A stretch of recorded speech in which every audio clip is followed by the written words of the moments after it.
You ever hear silence that feels loud? That's what space feels like when you're floating next to a dead crew.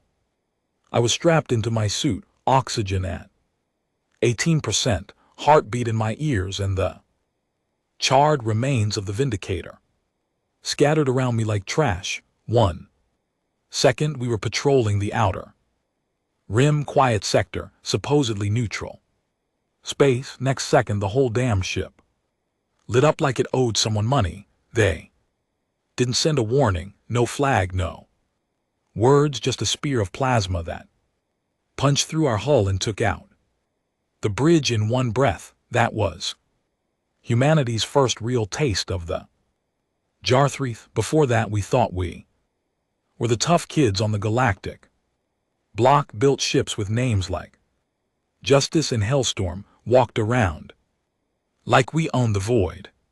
Turns out the galaxy was a lot bigger than we thought, and way more cruel. I didn't even see them coming. I just remember the ship shaking, alarms screaming, my ears ringing, then fire. Screams, silence. Out of 200 crew, I was the only survivor. They left me alive.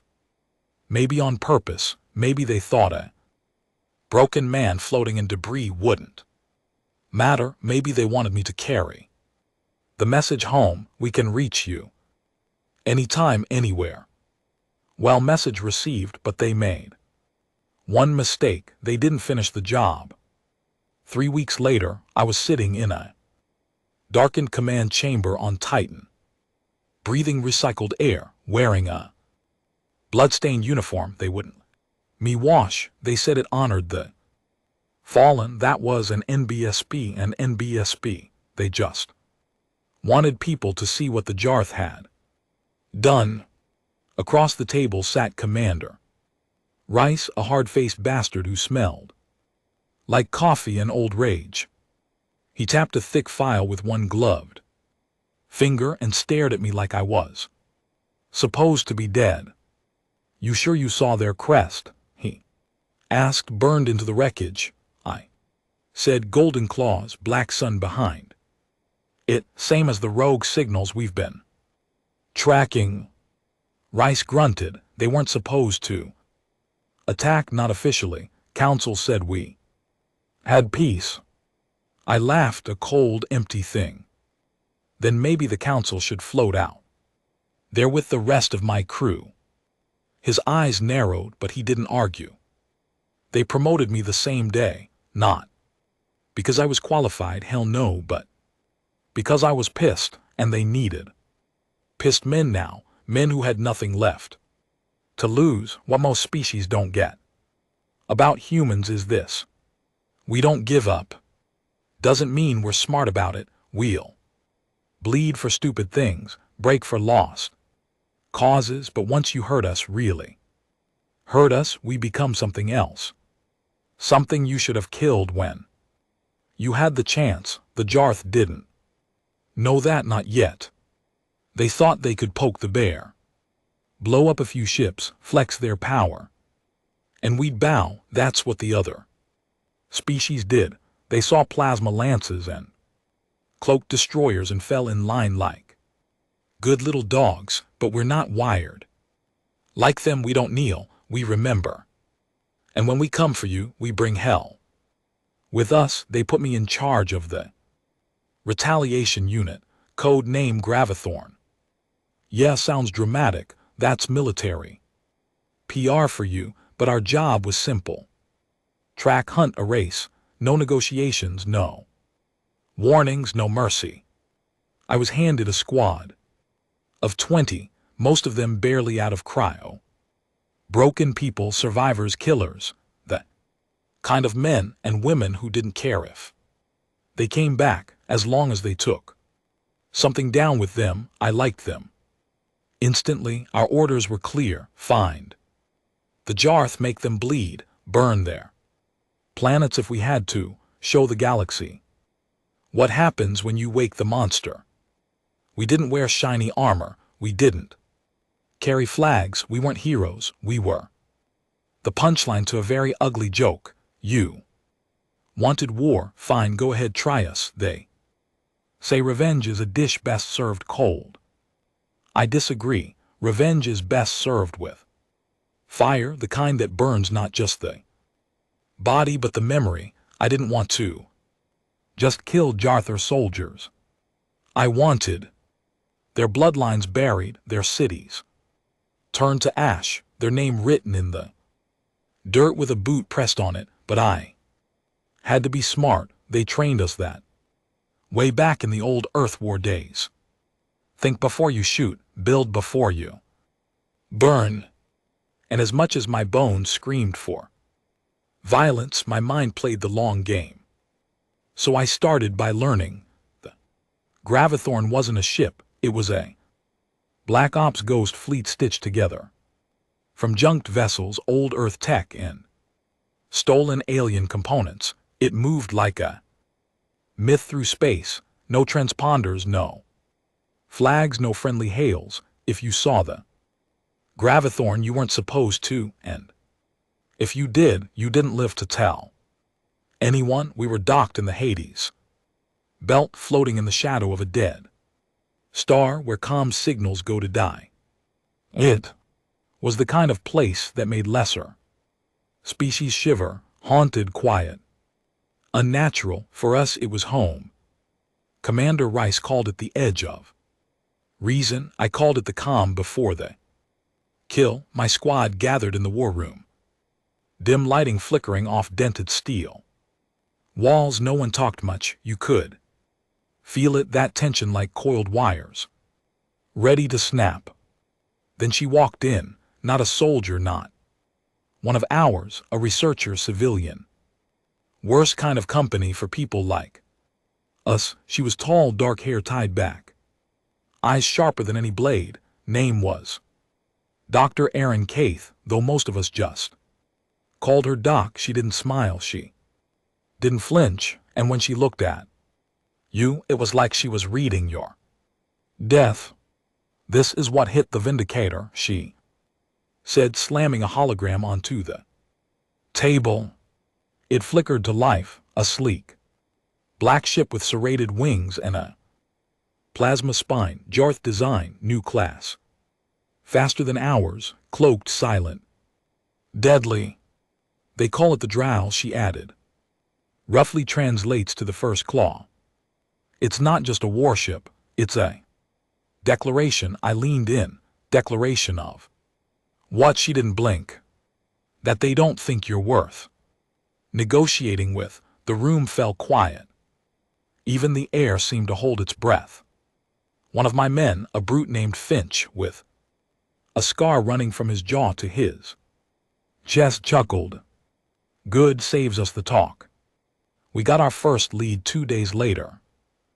Back channel message from a dying trade outpost on the fringe. Smuggler talk. Encrypted, broken, said a Jarthur scout.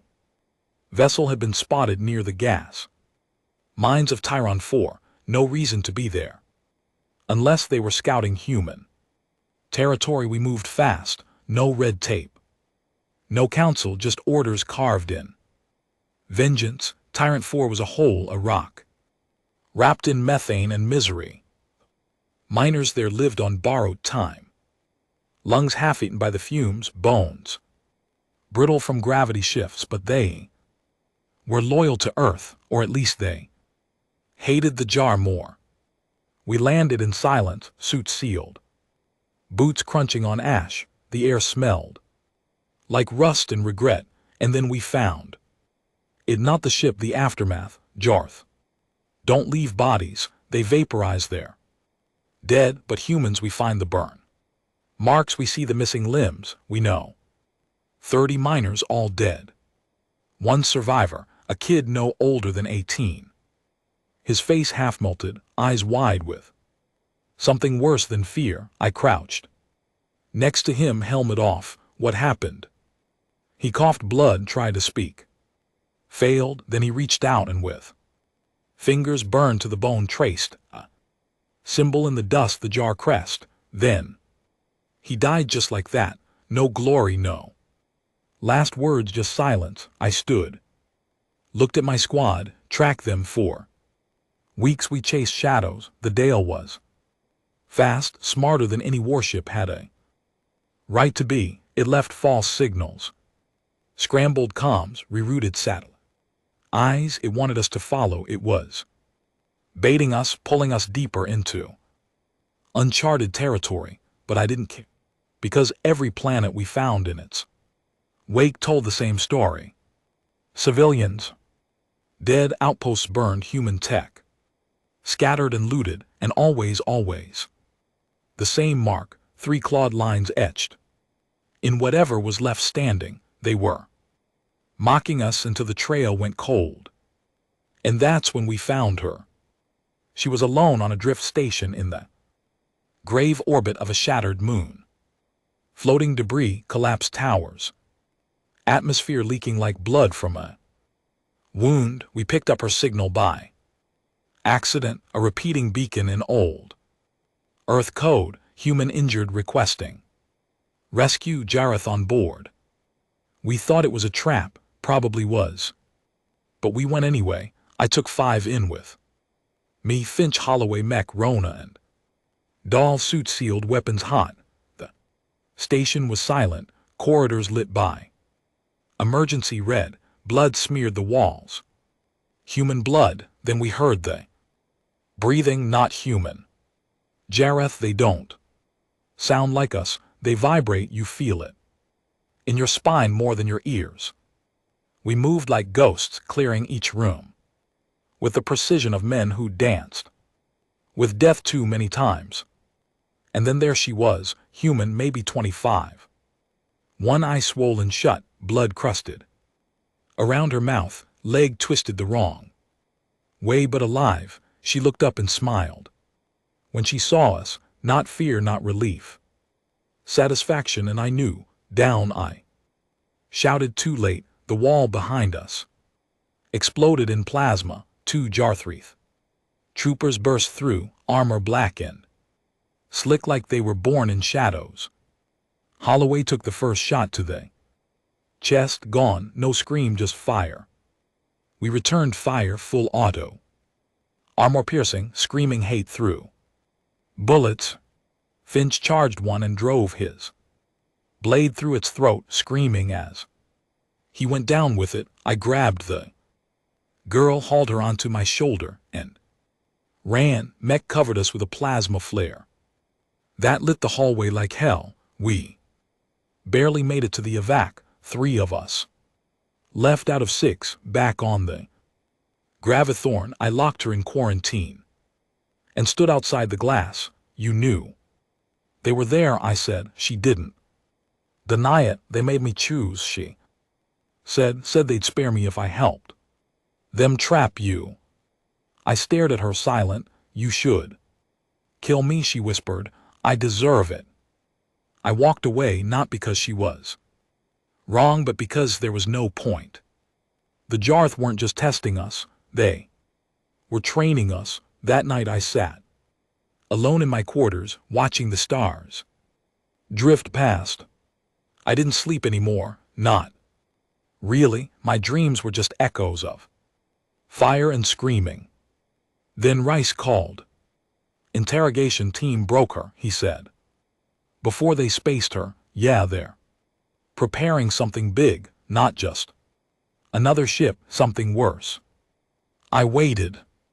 We think they found a way to cloak entire fleets, not just one ship, all of them. I stared into the dark. How long do we have? I asked. Not long enough. I ended the call and stood. Their fists clenched, my knuckles cracked, my jaw ached from how hard I was grinding it. They weren't just hunting us, they were preparing to erase us, all of us. No negotiations, no warnings, just silence and then fire. That's when I made the call to go dark, to leave human space, to go into Jareth territory, not to spy, not to report, but to strike, to hurt them first. The universe thought humanity was just another fragile species, delicate, emotional, divided. But that's the thing, they always Underestimate the man who has nothing left to lose, and I had nothing left. Just rage, just war, so I gave the order, all hands prepare for deep incursion, we go dark in 1 hour.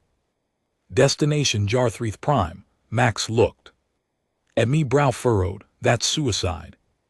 No, I said, it's a message. What message? I looked him dead in the clear's throat. I go ahead, try us, you don't just cross into Jarthreath territory, you vanish into it. There are no border beacons, no warning signs, just the quiet hum of space turning cold and wrong. The stars even look different out. They're less like beacons and more like distant eyes watching. We slipped into their territory like a splinter under skin. Stealth systems humming, engines cold, burning to keep our heat signature low. The Gravithorn had seen wars, old ones, dirty ones, but this mission, this was different. This wasn't sanctioned. This was personal. I stood in the Gravithorn's war deck, helmet under my arm, boots planted wide. Before me, my team waited, those that were still breathing, anyway. Mech was there, eyes red from not sleeping, muttering to himself about quantum jumps and proximity anomalies. Rona sat sharpening her blade, not because she needed to, but because rage needs something to chew on. Dahl hadn't spoken since Tyron 4. Couldn't tell if he was shell-shocked or just done talking. There was no premonition speech, no pep talk. I didn't believe in that, and NBSP. They knew why we were here. They knew what was at stake.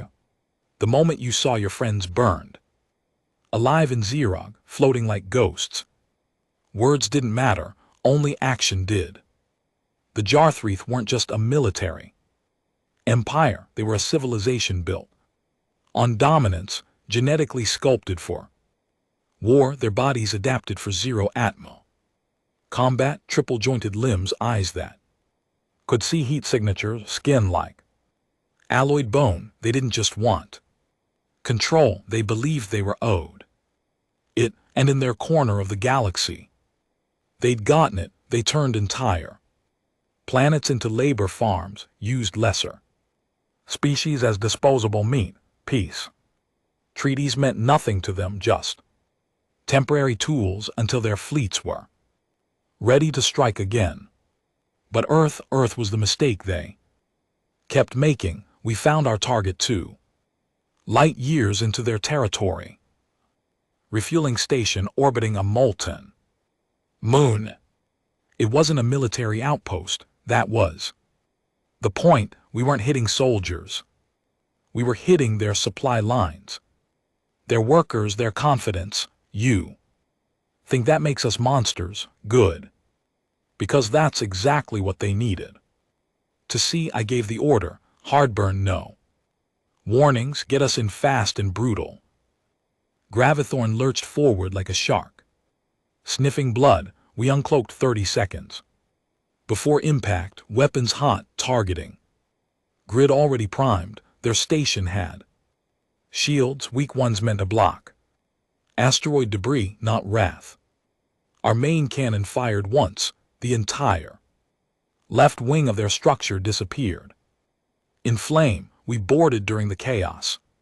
The air was thick with smoke and screams. Jareth workers unarmed scattered like insects. I led the charge, boots crunching glass and metal, rifle spitting death in short, angry bursts. We weren't here to negotiate. We were here to show them what war tasted like. Mech dropped a sonic charge into their control room. The detonation wasn't loud, but the after effect was. You could see their eardrums rupture, blood pouring from noses and mouths. They dropped, twitching. Rona found one of their engineers trying to hide in a cryochamber. She didn't hesitate, drove her blade into his throat, twisted, and left him bleeding over the coolant. Lines, it wasn't clean, it wasn't noble. But neither was what they did to Tyron 4, or the Vindicator or the outposts they'd burned while their council smiled in pretended diplomacy. We left the station in pieces. Before we jumped, I made sure of one thing: a single signal sent directly towards their border patrols. Message encoded in Earth Standard, plain and sharp. You started this, we're not here to talk, we're here to return the favor. I attached a visual footage of their dead, their station on fire, the Gravithorn's mark carved into what was left of their main reactor. They would see it, they would feel it, back on board. Rona stripped her armor off and sat against the bulkhead. She was shaking, not from fear, from adrenaline, from the aftermath. I used to be a teacher, she said, voice alone, before the war. I glanced at her. What subject? History, she said with a bitter smirk. Guess I'm writing some now. I didn't answer, just stared at the red smear on her gauntlet. Wasn't hers. Rice hailed us later that cycle. His face was pale. You lit the hornet's nest, he said. Good, I replied. They've declared war full scale. Their fleet's moving. I nodded. Let them come. No, you don't get it, he snapped. They're not coming to fight, they're coming to erase us. This isn't a war anymore, it's an extermination. His words hung there like poison. I need you to come back, he said. We need the Gravithorn to protect Earth. I stared at the monitor, thought about the bodies, the miners, my crew, the look in that girl's eyes before she lured us into the trap. No, I said, you disobey this. It's not disobedience. I cut in. It's strategy. If we go back, we're just another piece in their game. But if we stay out here, keep hitting them where it hurts, they'll come for you. They already did. After the call, Mech walked into the war room with a data pad. His face was pale, paler than usual. They're moving there. Capital what? Their entire ruling caste relocating off Jarth Prime. Why? He hesitated. Rumors say they're afraid that the humans have unleashed something. Some of their lower ranks think we've got God tech. I laughed, not because it was funny, because it was perfect. Then let's not disappoint them. The next few days were a blur of strikes. We hit another fuel station, a shipyard, a weapons cache disguised as a trade port. Every time we left, messages, crude, clear, human. No one was spared. The galaxy started whispering. The ghost ship, the human reapers, the Vindicator's revenge. We weren't a fleet, we weren't a nation. We were a knife in the dark, and the jar were bleeding. Then came the Drathari, a battleship twice the size of ours. Stealth hull, new tech. It caught us mid jump, dropped out of warp like a beast from hell, all teeth and shadow. Our alarm screamed, brace for impact. Mech yelled. We twisted, rolled, fired off countermeasures, but they had a lock. The Drathari didn't hail, didn't offer surrender, just opened fire. Our shields flared, hull screamed, sparks erupted from the main console. We can't outrun it, Rona shouted, gripping her harness as the Gravithorn shuddered under the barrage. We're not going to, I said. I looked at Max. Prep the Ragnarok. His eyes went wide. That'll breach our core. Exactly.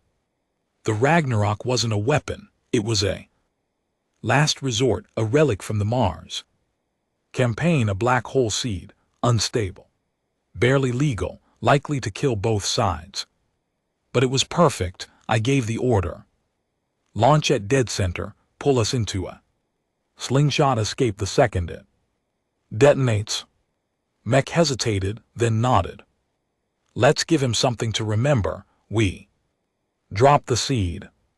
The Drathari tried to intercept, but it was too late. It bloomed in the void. Like a silent scream, gravity folded. Inward lights vanished. The universe blinked and then it tore. The Drathari vanished, just gone. No wreckage, no explosion, just erased. We spun out of the pool barely intact, systems fried. Comms dead, engine offline, but we lived barely. We drifted for what felt like days, no rescue, no allies, just a broken ship and a sky full of enemies. But we weren't dead, and that's what mattered. Eventually, Mech got the engine limping again, enough to move.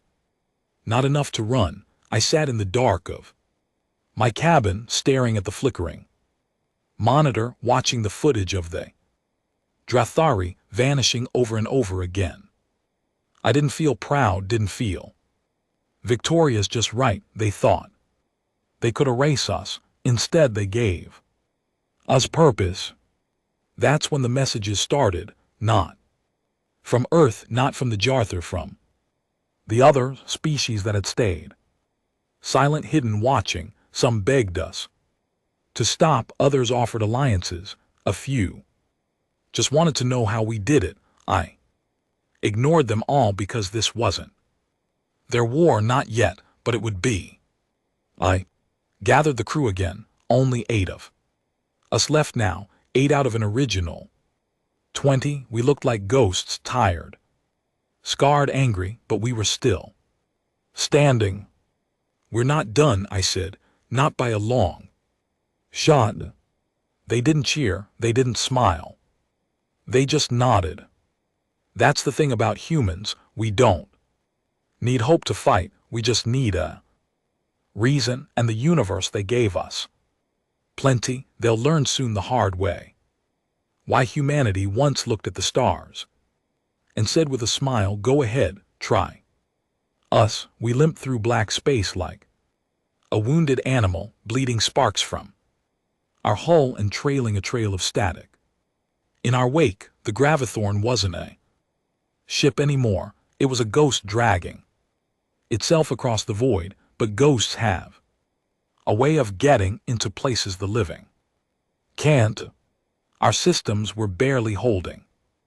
Life support flickered, oxygen levels danced near critical, half the lighting was gone, and when the artificial gravity sputtered out for the 3rd time in 2 hours, we stopped fixing it. We were used to floating now. We'd become creatures of war, no sleep, no peace. Just hunger, not for food, not for rest. For payback. Mech sat hunched over a cracked console, rewiring a fried nav core with frayed wires and whispered curses. His hands were blistered, fingertips burned. Dahl helped him in silence, handing tools. Like a machine, no expression, no talk. Rona was different. She paced the corridors now, armor on, helmet off. Eyes wild, she hadn't slept in 3 days. Every time someone shut their eyes, she'd walk past and mutter numbers under her breath. We didn't know what they meant. I didn't ask. Everyone's got their way of holding on. We weren't going to make it to another fight, not in this shape. We needed repairs, ammo, medical, something to patch the bleeding, but going back to human space wasn't an option. We'd hit too many Jarthar targets. They were watching, hunting, so I made the only choice that made sense. We're going in, I said. Mech looked up, face pale and smeared with grease. Into what? Their territory, deeper. There's a moon outpost near the Geltrin Rift, abandoned for years, used to be a mining colony. Before the Jarthar drained it dry. Rona snorted. And you think it's still standing? I don't care, I said. I just need 4 walls and a power source. We reached Geltrin 6 days later. The journey damn near killed us. Radiation Storms, phantom signatures, a gravity. Well, that tried to pull us into a sleeping gas giant. By the time we reached the moon, our comms were dead. Again, hull integrity was at 27%. But the outpost was still there, a rusted husk clinging to the edge of a cliff, dark, silent, perfect. We docked, and manually dragging cables through frost-covered tunnels. Mech nearly lost a hand resetting the core. Rona gunned down 2 jar scavengers who thought the place was theirs. It wasn't anymore.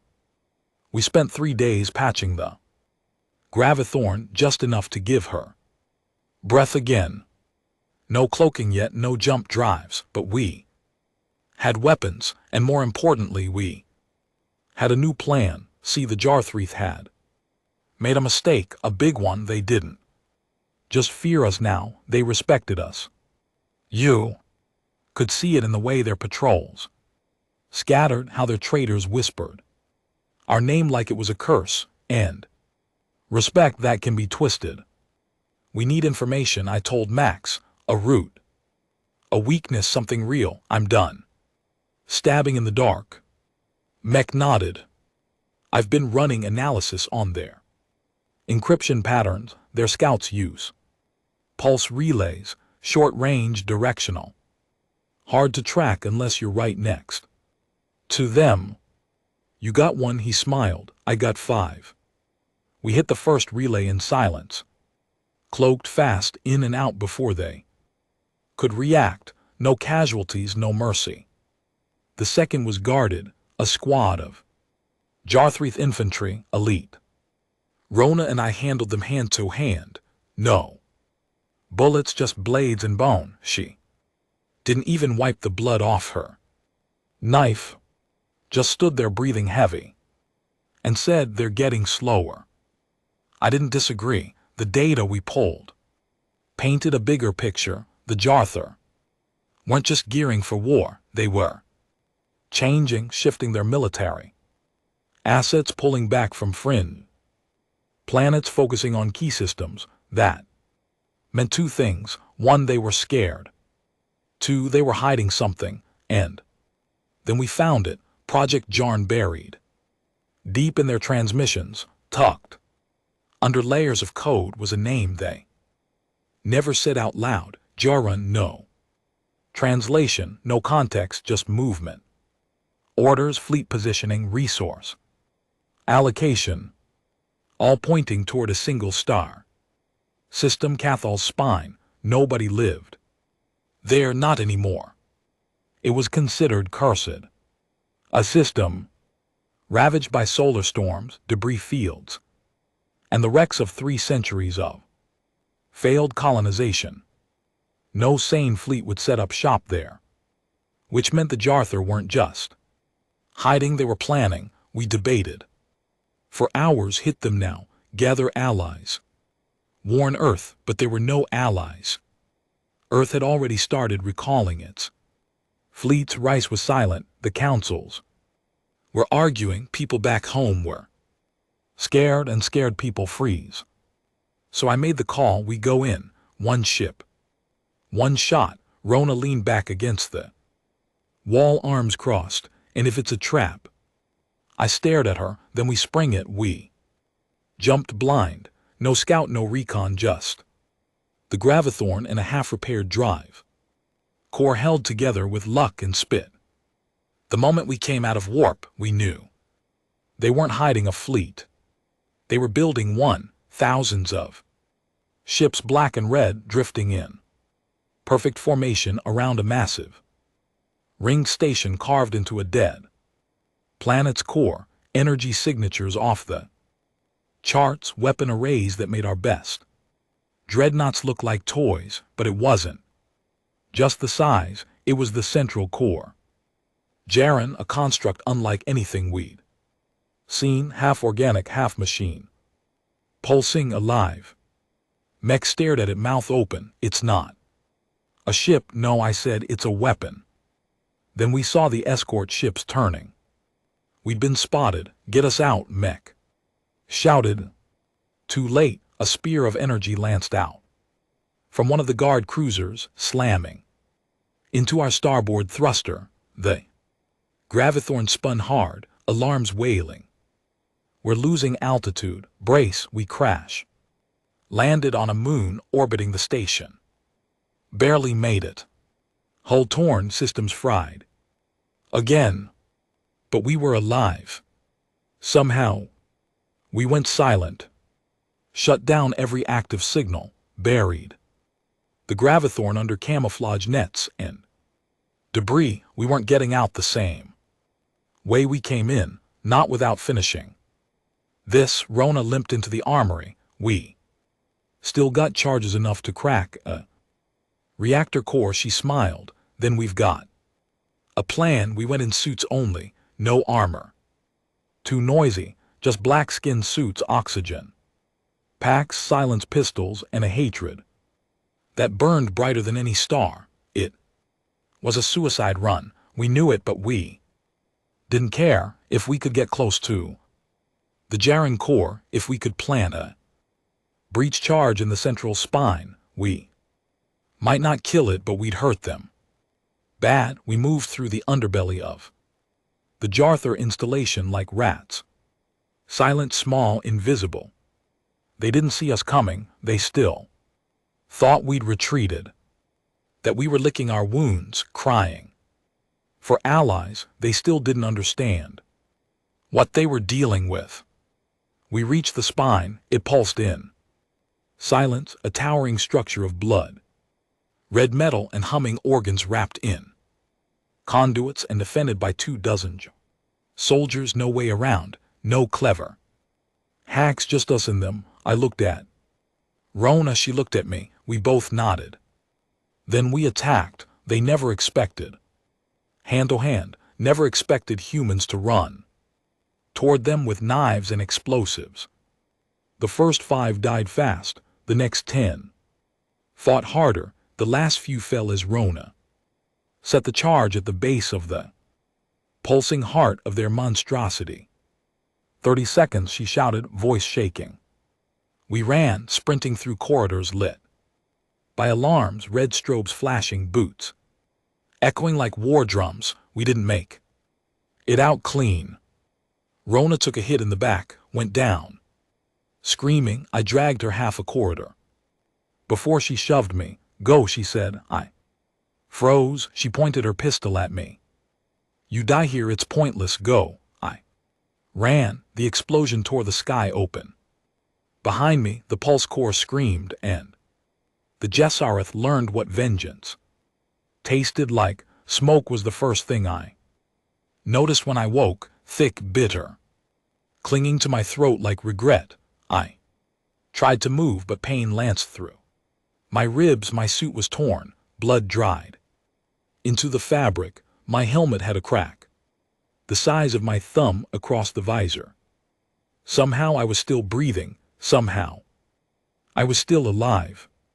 I lay half buried under a twisted support beam inside what used to be a cargo tunnel 10 levels below Jarther's main installation. The blast from Rona's charge had torn through the power spine, but it hadn't been enough to bring the whole place down. Not yet. My earpiece buzzed faint. Then a voice broke through. You read, Commander, do you copy? Mech alive. I rolled over groaning and triggered my comm. Still here. An NBSB and NBSB. He breathed. I thought you were dead. I probably should be. Silence. Then she didn't make it.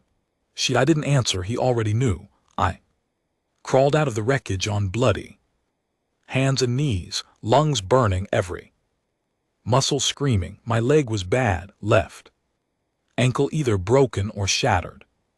Couldn't tell. I made a makeshift splint with a snapped rail pipe and ducted it to my boot. The gravithorn was 2 km out, hidden under layers of camouflage netting and ruined cargo holes. We had maybe 6 hours before Jarthreth reinforcements figured out we were still in system. The core wasn't destroyed, but it was Damage that mattered, they'd feel it. The rupture, the sudden loss of energy. And they'd know exactly who did it. Humans. Max met me halfway. He was limping too. One eye bandaged, a fresh burn down his right arm. His gear was scorched. Uniform torn, but he was standing. That was more than most. Any sign of Dahl? I asked. He shook his head. Didn't make it. Out of the breach tunnel, saw the chart go off and took a whole corridor with him. I nodded. One more name for the dead. We were down to 2 now, 2 humans in enemy space surrounded. I laughed. Mech stared at me like I'd lost it. Maybe I had. Back aboard the Gravithorn, the damage was worse than we feared. Auxiliary power was gone. Engines offline. Life support was hanging by a thread. We had enough oxygen for maybe 36 hours, give or take. No jump drive, no long-range comms, but we had one weapon left, the last Ragnarok. One more black hole seed, one more bite into the void. We could detonate it. We could take the entire Jarthur fleet orbiting the dead planet with us, leave the galaxy a crater so deep they'd name the silence after Earth. But it wasn't enough, not for me. I didn't want to die a footnote. I wanted to scar them. We need their attention, I said. Mech looked up from the shattered control console. They're already looking. No, I said. They're watching, but they're still treating us like pests. We need to make them fear us again, one last time. He leaned back. How bait? There was a Jarth communication tower. 5 clicks out, hidden in the upper canyons of the moon, low guarded. Shortwave used for relaying orders to ground crews. If we hijacked it, we could send a direct signal to their high command, not a threat, not a scream, an invitation. We moved under the cover of night, or what passed for it on this ash-caked moon. No stars, just that sick red glow from the damaged core still pulsing. Weakly in orbit, Mech carried the signal beacon. I covered our flank. Every step felt heavier than the last. The air was thinner here, and gravity shifted in awkward pulses, remnants of the planet's unstable magnetic field. We reached the tower at U-300 cycle. It was guarded, but lightly. Only 5 Jareth patrol troops. Probably considered it a low-risk target. Their mistake. We killed them quick, quiet, surgical. I snapped the last one's neck with my bare hands, panting hard over his corpse. I didn't even feel sick anymore. Didn't feel anything, just heat, just fury. Mech plugged the beacon into their main console. What do we send? He asked. I stared at the transmitter, then I pressed record. This is Commander Harrow of the Gravithorn. You've hunted us. You've murdered our people. You've burned our colonies, and you still don't understand what you've awakened. We are not diplomats.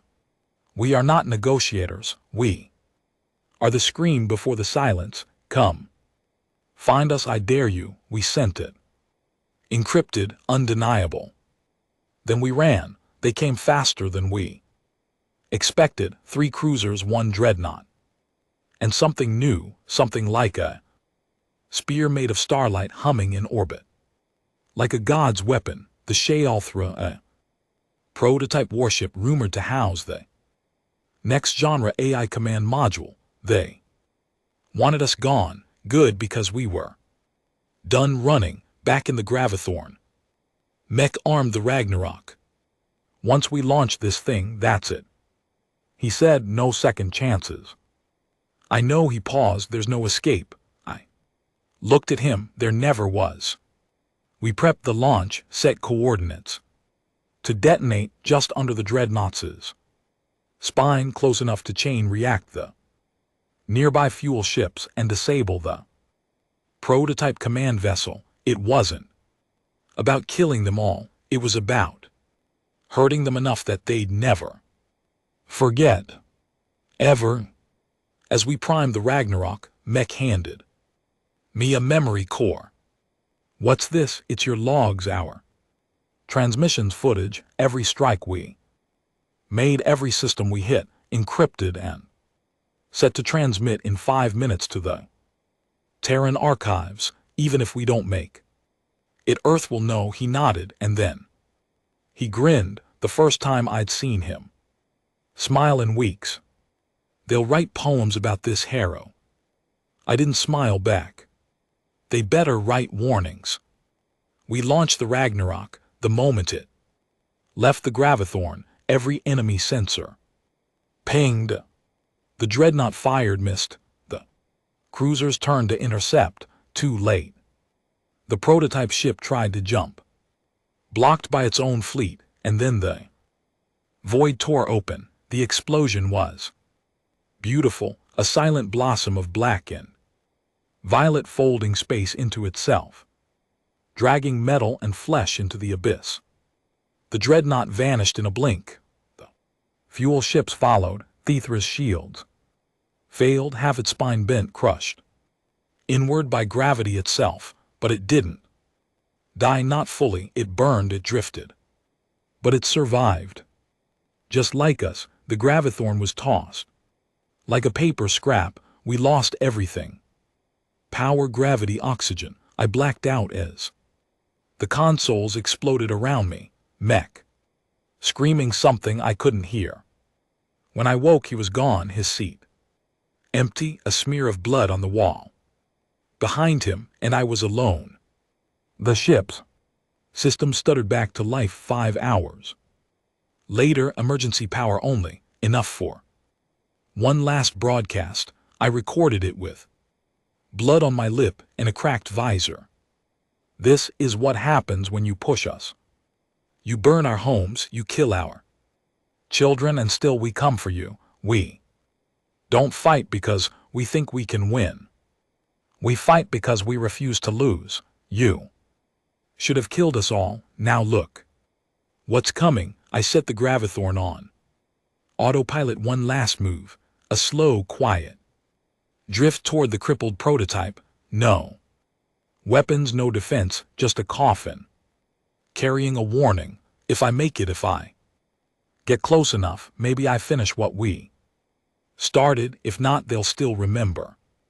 They'll remember that the humans didn't go quietly, and maybe, just maybe, they'll think twice before waking. Another monster. The Gravithorn drifted through space like a coffin, without a lid, no gravity, no warmth, no sound but the hum of half-dead systems, coughing out power in short, dying bursts. My breath came in slow, shallow gasps. Inside my cracked helmet, oxygen was below 10%. I couldn't fix the leak anymore, couldn't patch the life support. Didn't matter. I wasn't planning on breathing for much longer. Anyway, I sat in the command chair, well, what was left of it, and watched the wreckage of the Jarthur fleet spin slowly outside the cracked viewport. Chunks of armor, floating corpses, metal twisted into shapes even fire shouldn't have made. But the Chelra, their prototype ship, their prize, still lived, wounded, bleeding, but not dead. Just like me, I knew I wouldn't get another shot. The Ragnarok had done its damage, sure, tore a hole in their ranks the size of a moon, but it wasn't a kill shot. The Jalra had drifted clear of the gravity well at the last second. Half its systems were fried, sure, but its core still beating, still thinking, and that's what worried me. The Jarthreath didn't build machines just to kill. They built them to learn. I'd seen they reports back when the war was still official, back when politicians still thought peace with the Jarthreath was just one more signature away. Project Arkham.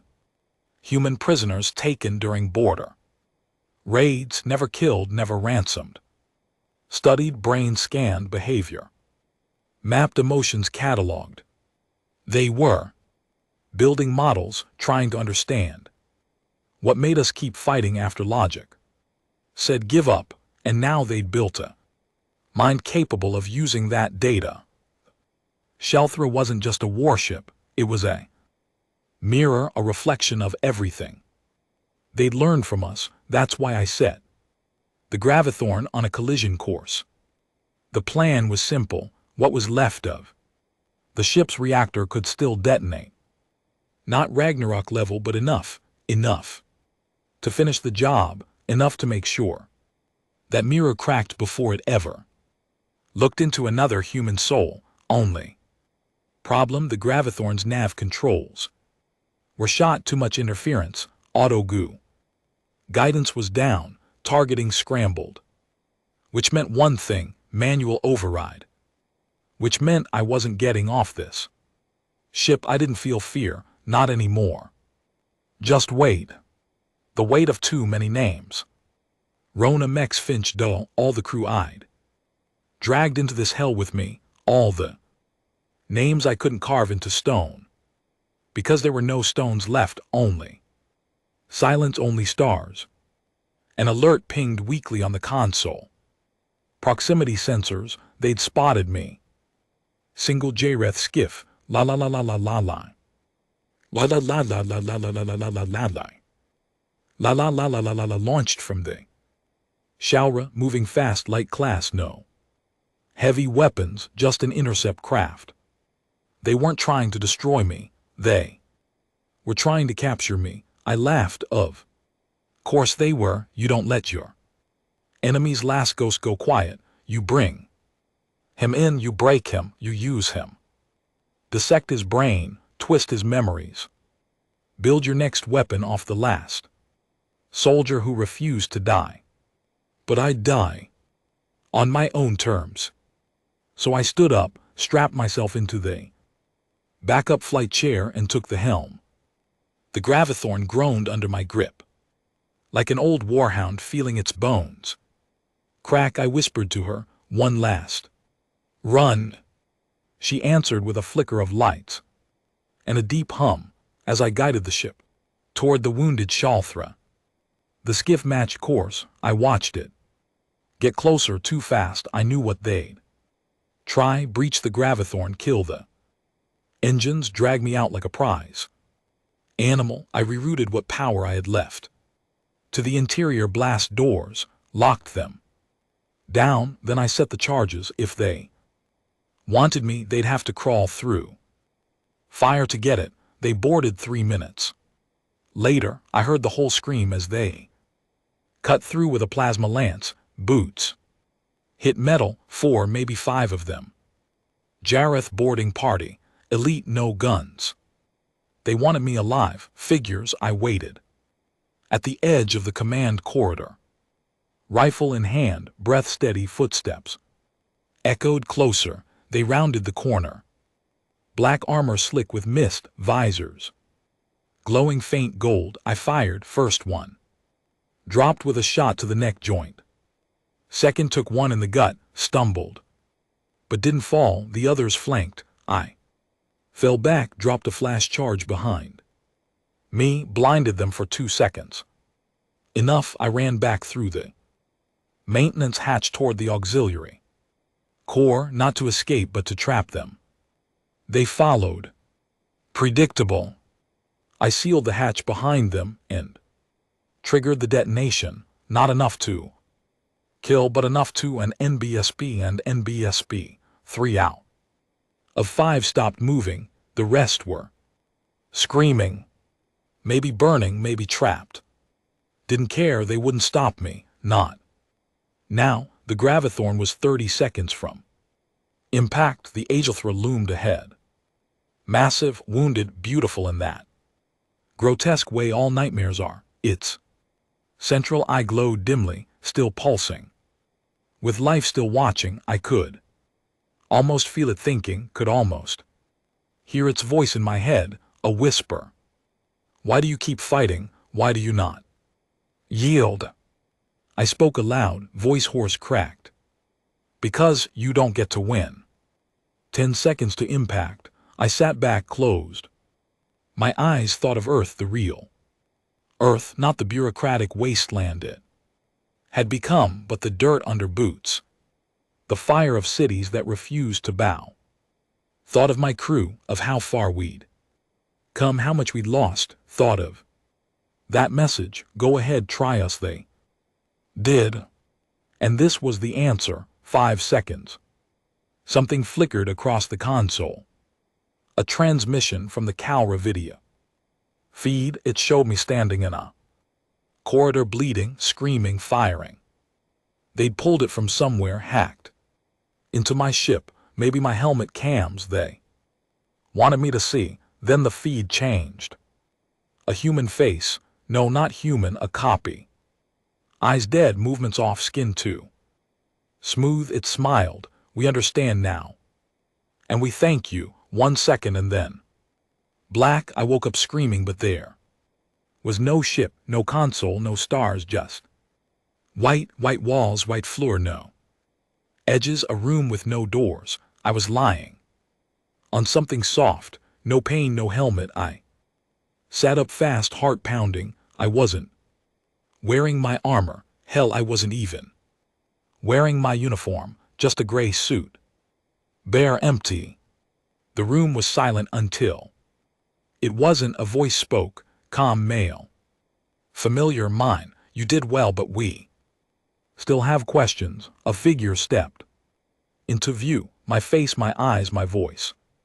But not me. It smiled, that same eerie smile. You burned the core, you scarred the fleet, you chose death, but we saved you. I stood up, fists clenched. Where am I? Inside us. It raised its hand, not threatening but explanatory. You are not dead, not yet.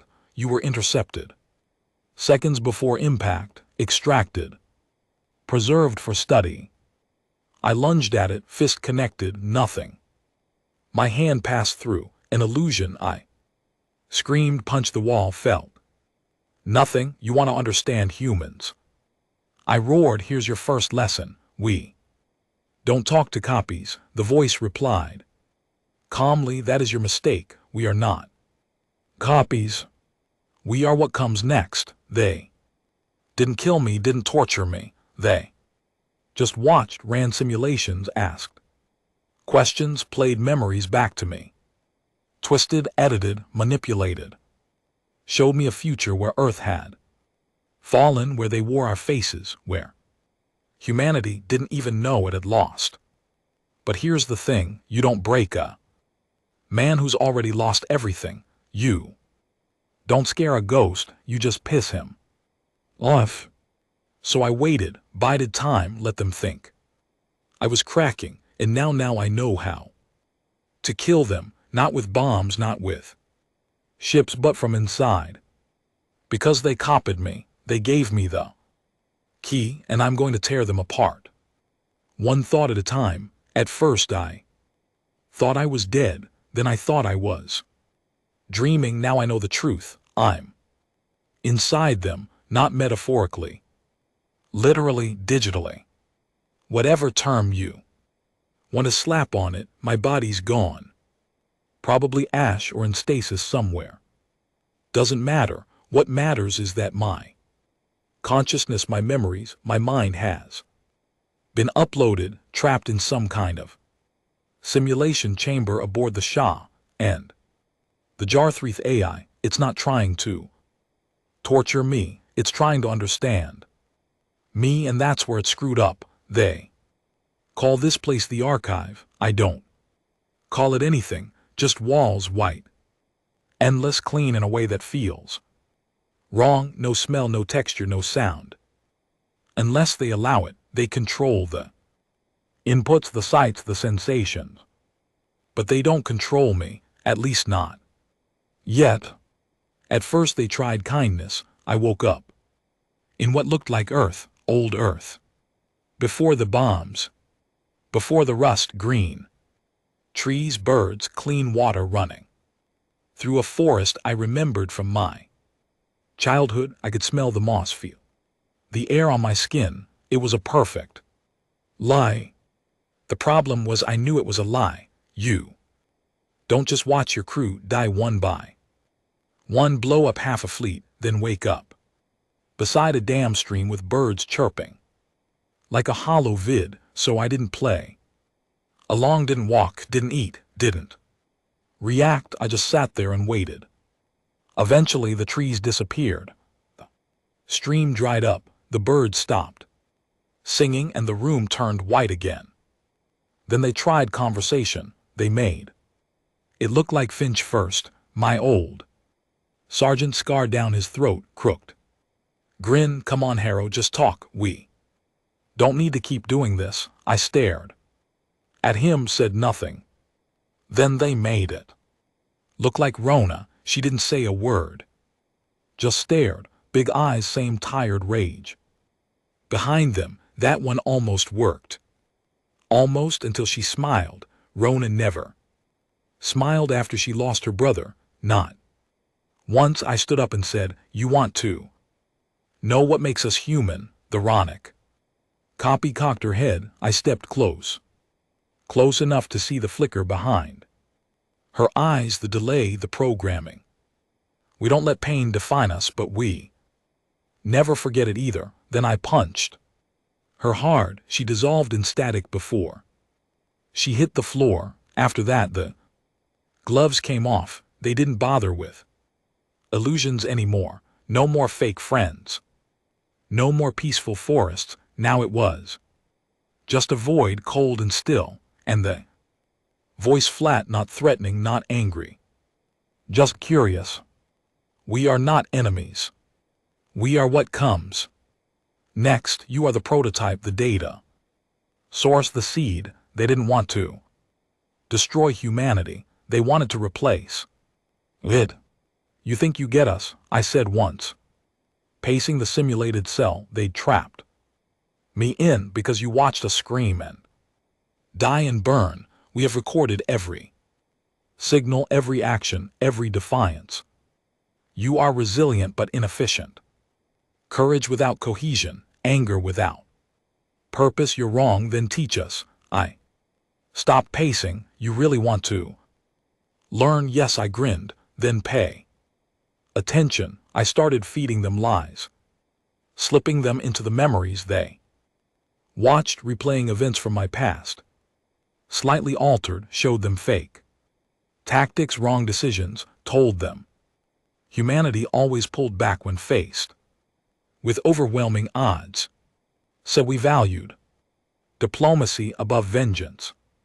They ate it up, but while they were busy studying my decoys, I was probing their system, looking for cracks, and then I found one, a memory loop they couldn't fully seal. They let me relive the Vindicator's last moments once every 24 cycles, said it was necessary, a reinforcement tool to stimulate emotional data. But inside that memory, for just a few seconds, I had full sensory control. That's all I needed. I started carving, not physically, mentally, in the side of the ship. Every time I walked that ruined corridor, I scratched the same message into the hull.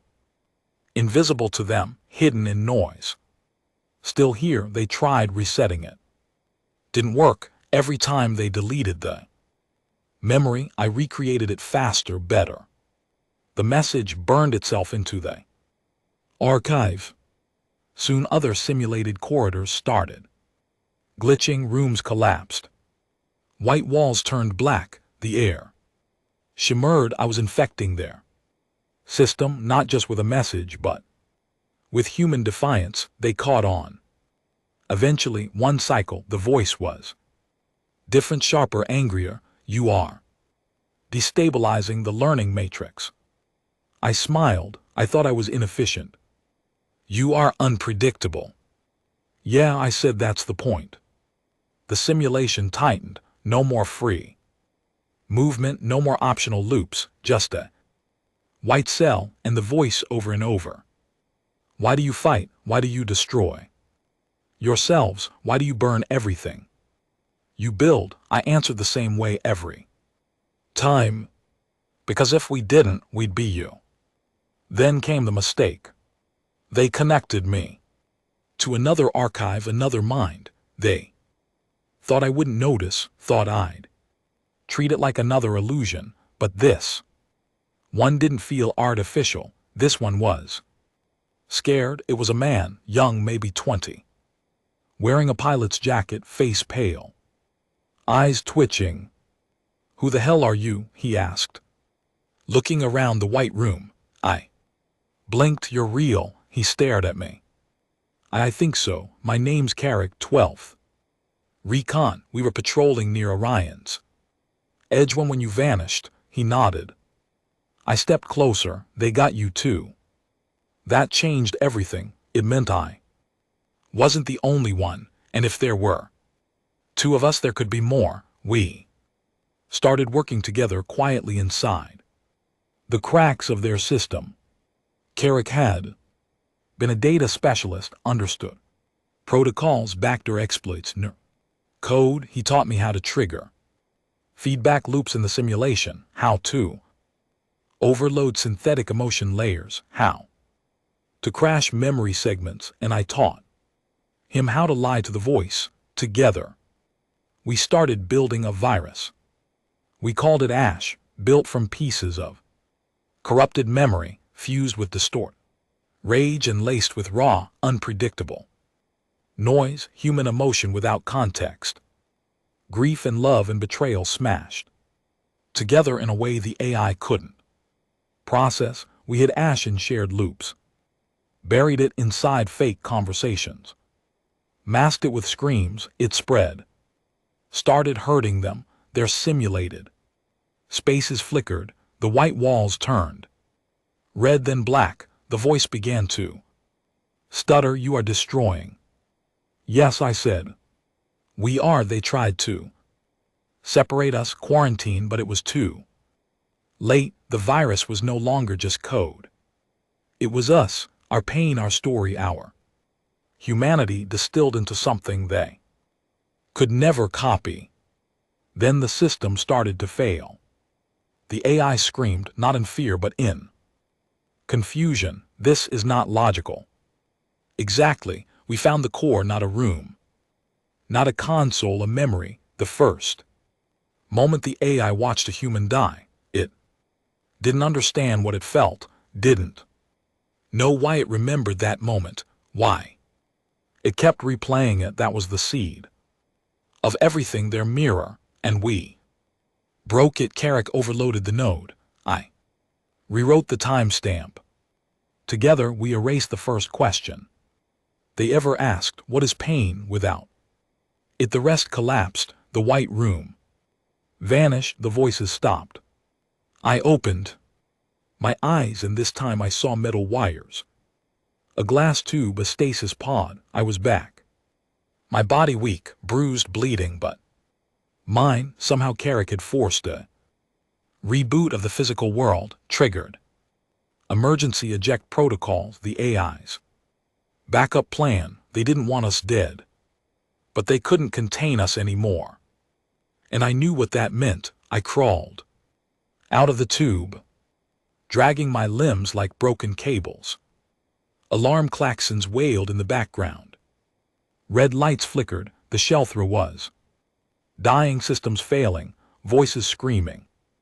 In a dozen alien languages, I reached the console, found a terminal, typed one word, Ash. Then I sent it to every Jartha relay in range. Not a bomb, not a virus, a message, a record of everything they tried to copy and everything they could never understand. I let them see what it felt like to be us, to lose everything, to fight anyway, to burn and still walk forward. I don't know if I made it off that ship. Maybe I burned with it. Maybe I died. But if I did, I died as a weapon. And somewhere out there the Jareth are learning, you don't trap a human mind. You don't copy a broken soul. You don't play with fire. Just because you think it's beautiful. Because fire, it burns. And some of us were born in it. No one really knows what happened on the Chaltra. Some say the ship imploded, folded in on itself like a dying star. Others claim it broke into pieces, silent and cold, drifting through space, like the shattered bones of a god. A few say they saw a single escape pod burn through the atmosphere of a dead moon. But when they got there, there was nothing left. No body, no ship, just a carved message in the stone, still here. The Jareth called it a glitch.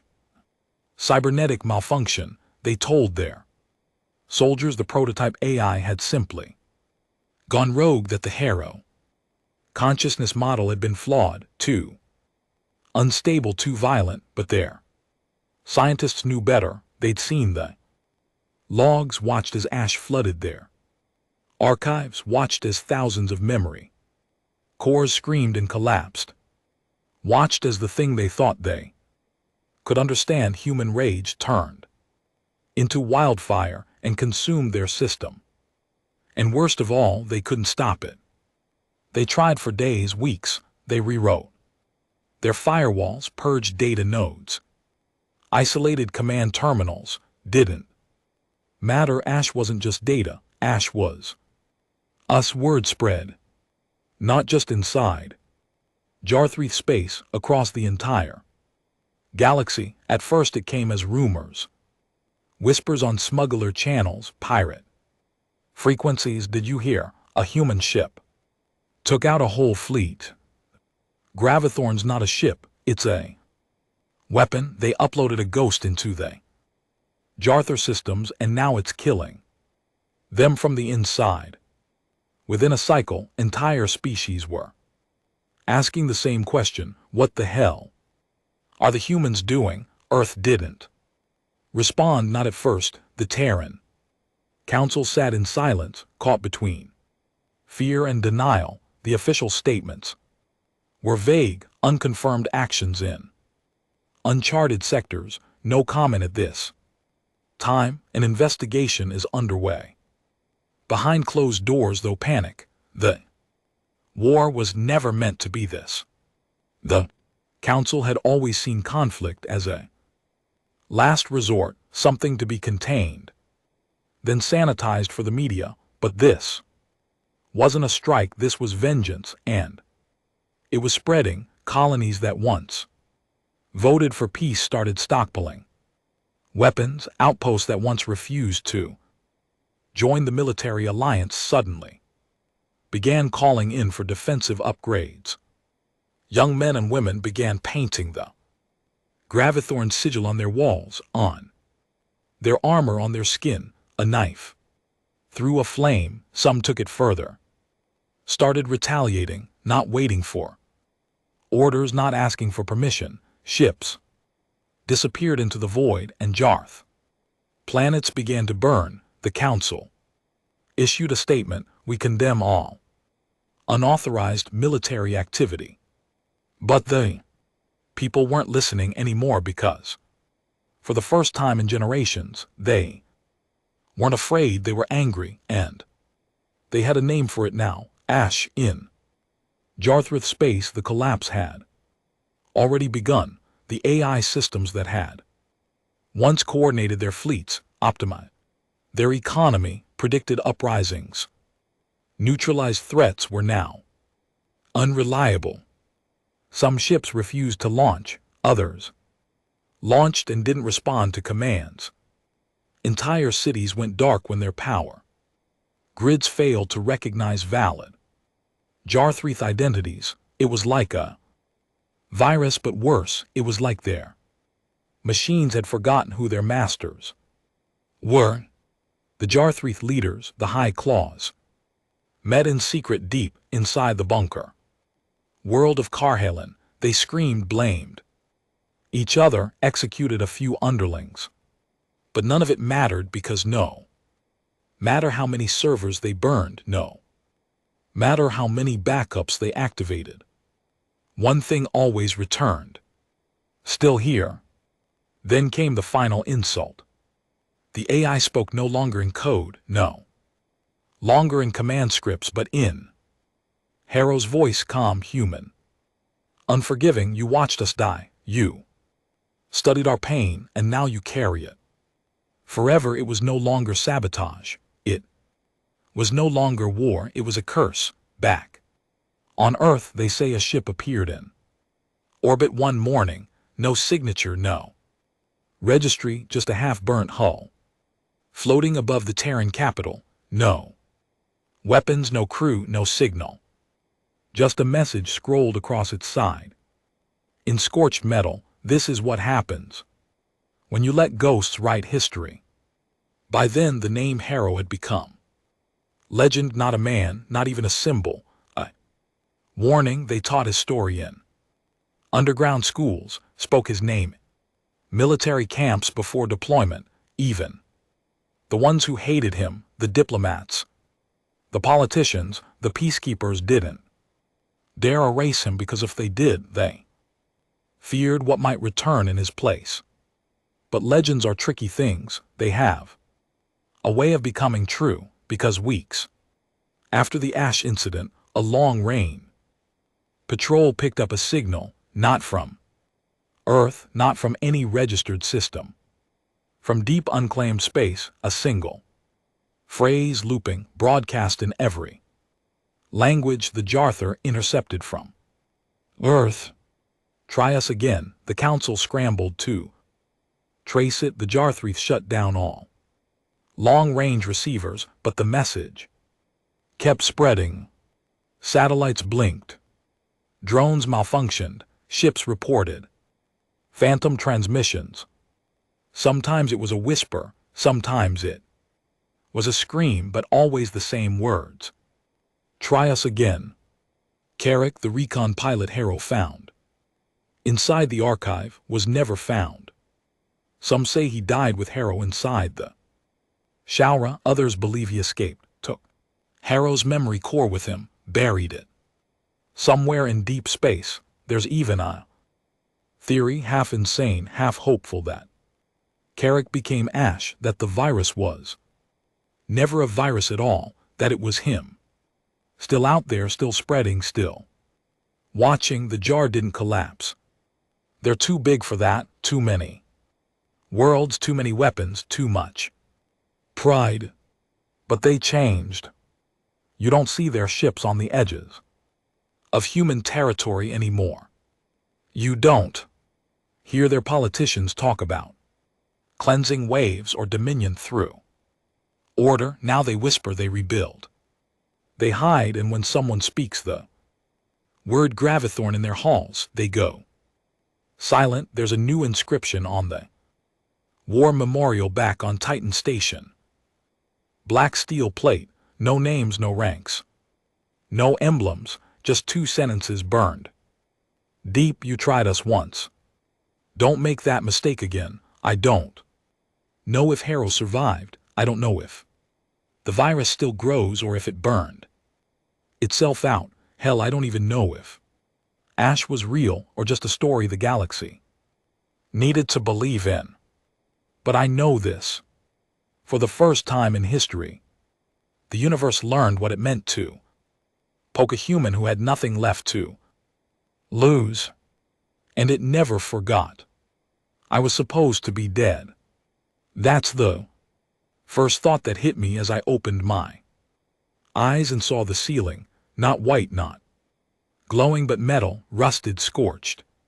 Familiar in a way that didn't make sense. The smell told me I was breathing real air, not simulated. The ache in my bones confirmed the rest. Real pain, real blood. I sat up slowly, vision blurry, muscles weak, heart thudding in my chest like it had forgotten how to beat in rhythm. There was a single name burned into the wall across from they caught Carrick. He saved me somehow. That bastard found a way to pull my mind, or whatever was left of it, out of the archive before it burned. He'd uploaded me into a stasis pod, smuggled it out of the yaw moments before it collapsed. And Now I was alive in a rusted half-broken freighter drifting somewhere far beyond known space. I stumbled into the cockpit. The place was a mess, wires hanging from the ceiling, console lights flickering, food wrappers, blood-stained gauze, and old Earth flag pinned above the nav screen. Carrick wasn't here, but his voice was left behind in a single playback file.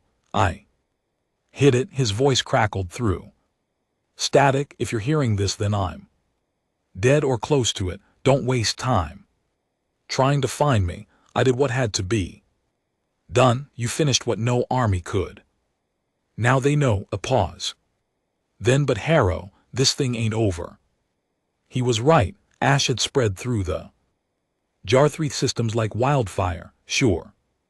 Crippled their AI network, fractured their chain of command, sent their empire into a slow, grinding retreat. But empires don't die easy. They mutate. They get meaner. Carrick's message went on. He'd intercepted a series of encrypted transmissions, not from Jarthr High Command, but from something deeper, old tech, pre-war signal patterns, frequencies that hadn't been used since the early cycles of the Empire. He called it the Vault Protocol, Jareth. Contingency plans for when total collapse became inevitable, and this vault wasn't just a hideout, it was a reset switch buried in the far edge of their territory, past the old flame belts, beyond the uncharted binary storms, was a world blacklisted on every galactic star map. Null cares, no atmosphere, no orbiting satellites, no settlements, just a dead rock, or so they claimed. Carrick had pulled satellite scans. Under the surface was a structure the size of a city, AI cores, biological archives, and something else. Something ancient, something not Jarthree. I stared at the coordinates for a long time. The smart play would have been to turn back, hide, disappear, let history bury the rest, but I'd been dead once already, and if Carrick died getting this intel out, then the least I could do was see it through. I repaired what I could on the freighter, rebooted the engines, synced what was left of the nav systems, strapped into the pilot's chair, and keyed in the jump. As the countdown ticked down, I whispered to the stars, "All right, let's see what you've been hiding." And then I jumped. The space around null cares was wrong. That's the only word I've got. Wrong gravity, wrong light.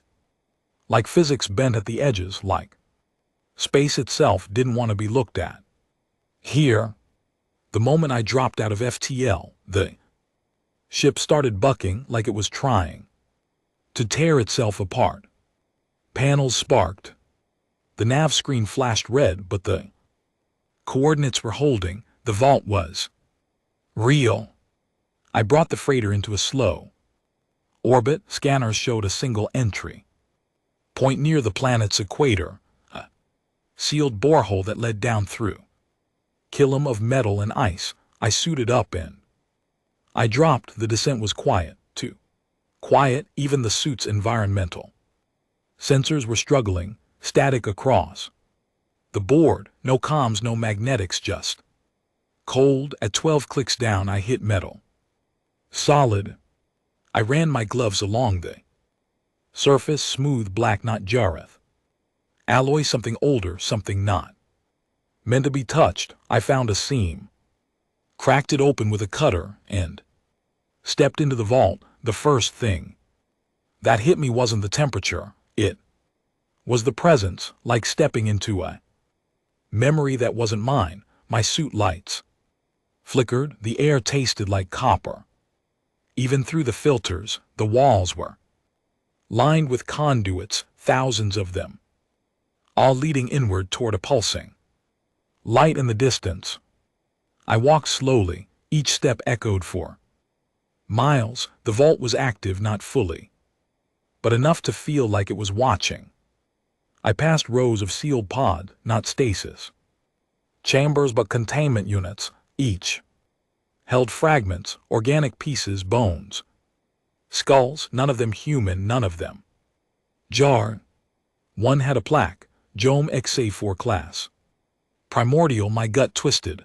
The Jarthreath weren't just building a new empire, they were rebuilding an old one. From something that shouldn't have survived. At the heart of the vault I found the core chamber, circular. Massive, in the center was a throne, not decorative, functional. Wires ran into it from every direction. A crown of metal hovered above it, spinning slowly. Pulsing with data, this was it. The reset, whatever sat in that chair would inherit the remains of the Jarther.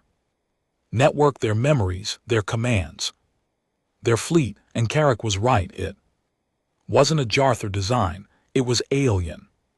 Far alien. Then the room spoke, not out loud, in my mind, human, unexpected, unwanted. I raised my rifle, aimed it at the throne. Yeah, well, you should have locked the door. You are the fire that broke the system. You are the ghost that taught them pain. You are not permitted here. The crown spun faster. Something began to rise from the throne, not a body, a shape, data taking form. But now that you are here, you will be used. I fired. Rifle rounds hit nothing. Passed through the data field like it was smoke. The lights surged. The vault screamed. I didn't run. I pulled the last data spike Carrick had left me, plugged it into the core's access port, and then I injected ash. Not the full version, just the seed. The original code, grief, rage, memory, the echo of every human who refused to die. Quiet. The vault buckled, sparks rained from the ceiling, data streams twisted. Became wrong, the shape in the throne howled. You do not belong, you are contamination. Yeah, I growled, I get that a lot. The vault cracked. Literally, metal split, ice ruptured. And in the middle of it all, I smiled. Because now the jar wouldn't just be running from their mistakes, they'd be running from ours. I climbed out of the collapsing vault as explosions echoed behind me. The borehole erupted in flame. My suit caught the edge of the blast, tossed me clear. I hit the surface hard, rolled. Vision blurry. Bones screaming, but I stood and I watched the sky as null cares cracked open from the inside, spilling fire and ghosts into the void, somewhere far above, in a galaxy that had stopped believing in warnings. The stars were watching again, and for the first time in centuries, they were afraid. I shouldn't have survived. When the vault exploded, I was standing on the edge of a dying moon, wrapped in flame and ash, my oxygen running dry, my suit cracked in 5 places, and my bones hanging together by sheer hatred. But fate's funny like that. It doesn't always save the righteous. Sometimes it saves the angry. They found me 2 days later, not Jareth, not Earth either. Freeworlders, smugglers mostly. Ex-military, ex-scientists, everything, people who didn't fit in anywhere else and didn't care to. They'd picked up the energy spike from null cares and came to loot whatever was left. Instead, they found me half buried under debris, holding onto a cracked data spike like it was a Bible. I should have died there, would have been cleaner, but something inside me wouldn't shut off. Something still burned. The captain of their ship, an older guy named Corvin, didn't ask many questions. Smart, he knew a soldier when he saw one. He had the kind of eyes that had stared down too many barrels and lost Too many good people. You human military, he asked as they stitched my ribs in their makeshift medbay. Was I said name? I hesitated. Then lied. Call me Ash. They took me back to their outpost, a hidden rock station deep in the shadow of a collapsed star. No law. No flags, just people surviving between the cracks of galactic empires. And that's when I saw it. What had started as a whisper had become a movement. Ash wasn't just a virus anymore, it was a doctrine, graffiti on bulkheads, insignias carved into armor. Old Terran war hymns echoing in mess halls.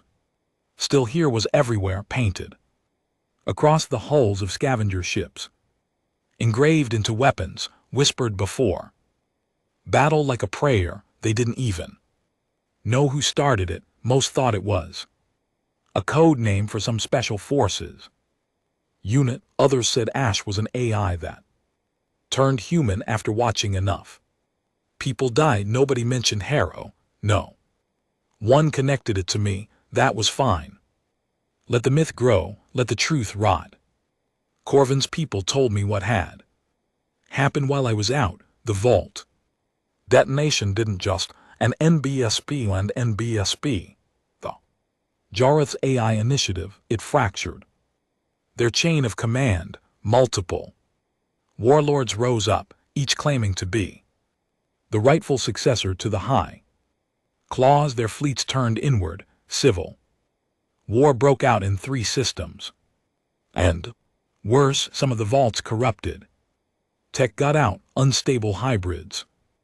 Jarthreath soldiers laced with alien DNA.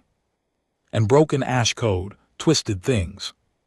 Minds that flickered between logic and memory, rage and silence. They called them Ecorn, and they weren't loyal to anyone. The Jar were imploding, but like any cornered animal, that just made them more dangerous, because while the center collapsed, the edges started to burn. Reports came in of Jarthreath war bands launching blind strikes on Frin colonies. No coordination, no communication, just slaughter. They weren't trying to win, they were trying to erase. If they couldn't control the galaxy, they'd make sure no one else could either. And Earth, still silent. The Terran Council had gone underground, literally retreating into bunkers, rewriting diplomat scripts, trying to spin the whole thing as a containable AI incident. They didn't understand. They were still playing chess. This wasn't chess anymore, it was fire. Corin offered me a seat at his table. Plenty of folks out there need someone who's not afraid to pull a trigger. He said, we've got ships, we've got bodies, what we don't have is direction. I looked at him, then looked at the screen behind him, a live feed from a mining colony on Tavek Prime. Bodies stacked, children burned, Jarthreath glyphs scrolled in blood across the walls. I didn't need direction, I needed targets. We started small, hit a Jarther supply convoy in the Talon's Ed system. 3 cargo freighters, 1 light escort, took them clean. No casualties, looted everything, left their escort ship drifting, covered in ash marks. Message sent. Next we raided a forward weapons depot on a cold rock called Era 6, light resistance, 2 light. Turns out it was a trap.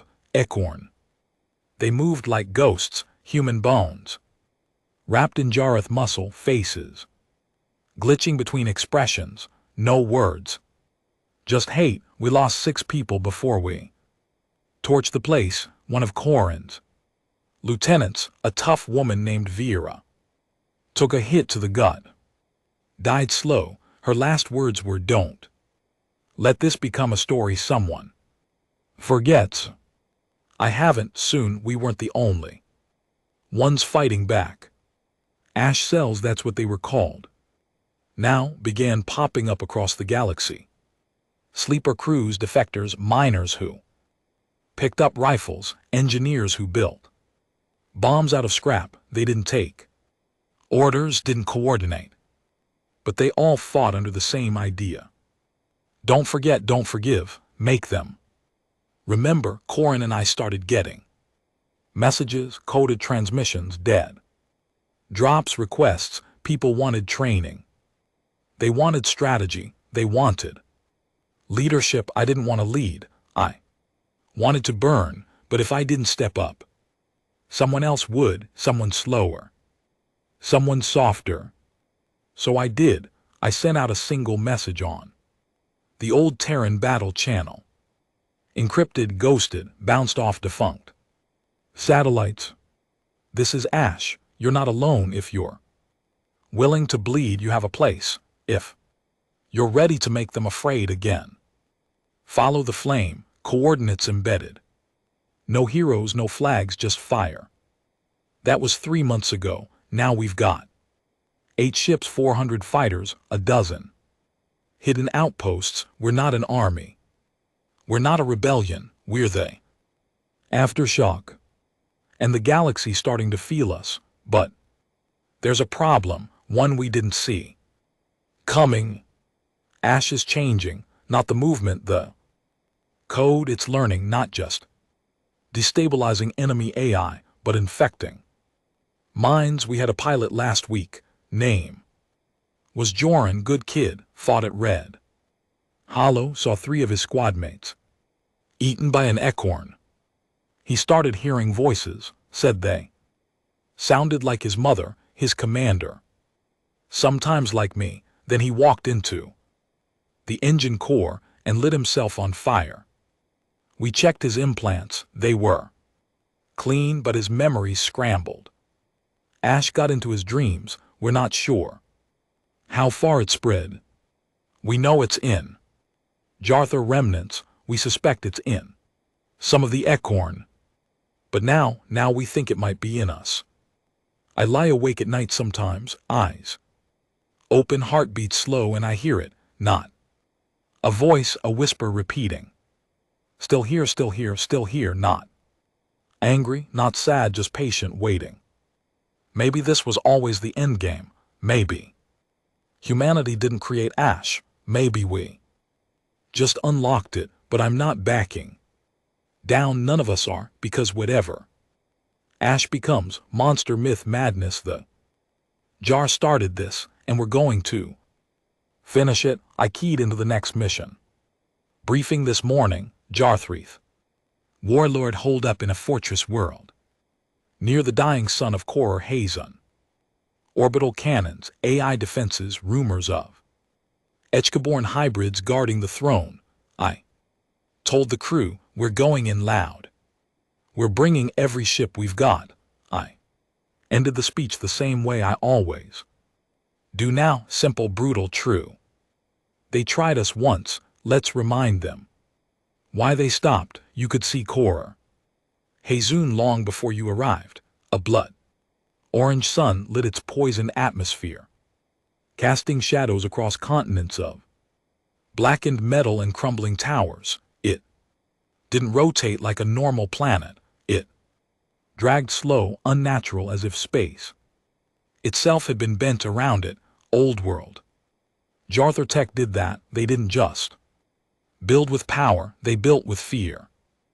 Every surface, every wall, every satellite pointed one way inward toward a single stronghold that stood like a black crown in the center of a dying ocean. The spire. Our target. Corin stood beside me in the dropship, checking his ammo. Remember when we used to raid depots for scrap, he asked, almost smiling. Yeah, I muttered, back before we became the apocalypse. The cabin shook, flak rounds scraped our shields. We were coming in hot, 3 ships wide, 20 dropships behind us, Ash cells from 7 different systems, all of them hungry, all of them ready to die if it meant making the Jarthur bleed. I keyed the comms. All call signs, this is Ash, you know. Why we're here. Static buzzed, then one voice responded. To make them remember, another chimed. In to make them regret, and a third. From a grizzled woman who once ran a food shelter on Mars before Jarth raised it to end it. I leaned forward, stared out the viewport at the hellscape below. Good, I said, then let's bring the fire. We hit the surface like a hammer. No finesse, no stealth, just overwhelming. Reckless hate. Orbital cannons opened up. As soon as we breached the lower atmosphere, half our escort ships peeled off to engage. One went up in a flash of red, didn't even have time to scream. We landed in the ruins of what used to be a Jar civilian sector, if that word even meant anything to them. Buildings fused into towers, roads like spines. Everything covered in glyphs. No movement, too quiet, Corin muttered. Where's their infantry? Waiting, I said. Inside. We pushed forward street by street, 10-man squads. Sweep clear, burn. They hit us in Sector 3, the Ecorn they came out of. The shadows like animals, twisted. Hybrids, half human, half something else. You couldn't predict them. One moment they walked like soldiers, flanking with military precision. Next they dropped to all fours and came at you, snarling like wolves. And when they died, they laughed. We lost 20 people in the first hour. One squad got cornered in a church-like structure full of growths, vines made of metal and bone. I found one man torn open, organs on the floor, blood spelling still here on the walls. Corvin asked me if it was Ash doing it. I didn't answer because I didn't know anymore. By hour 6 we reached the outskirts of the spire. The ground rumbled beneath us, not tremors, not machines, something breathing. A recon drone sent back scrambled images, black hallways moving on their own, screams without mouths, faces flickering in reflective surfaces. The Jarther hadn't just built a fortress. Here, they'd buried something under it. And Ash was waking it up. We regrouped, set charges on the spire's outer ring, tried to bring down the walls with brute force. Didn't work. The metal bent but didn't break, so we went in. Inside it was cold, not physically, spiritually, like walking into a tomb that knew your name. Lights flickered. Gravity shifted. You take 3 steps forward and feel like your body was still 2 steps behind. People started hearing things, voices from lost friends, dead family, old commanders whispering commands they hadn't given in years. One guy, a tech from Corvin's squad, shot himself because he said his daughter told him to. She'd been dead 5 years. We pressed on, no turning back. I led point through the core corridor, a black tunnel pulsing with red veins of light. The deeper we went, the more it felt like the vault, but worse. The vault was structured. This was feral. Then we hit the throne room, at least that's what we started calling it. It wasn't a throne, it was a nest, a massive cradle of cables and bone, and inside it sat the last warlord of Corazon, a Jar noble named Kralvith, once commander of their outer fleet, now fused to the structure like a tumor. He looked at us, no fear, no arrogance, just emptiness. You have brought it, he said, voice wet and cracked. Corin raised his rifle.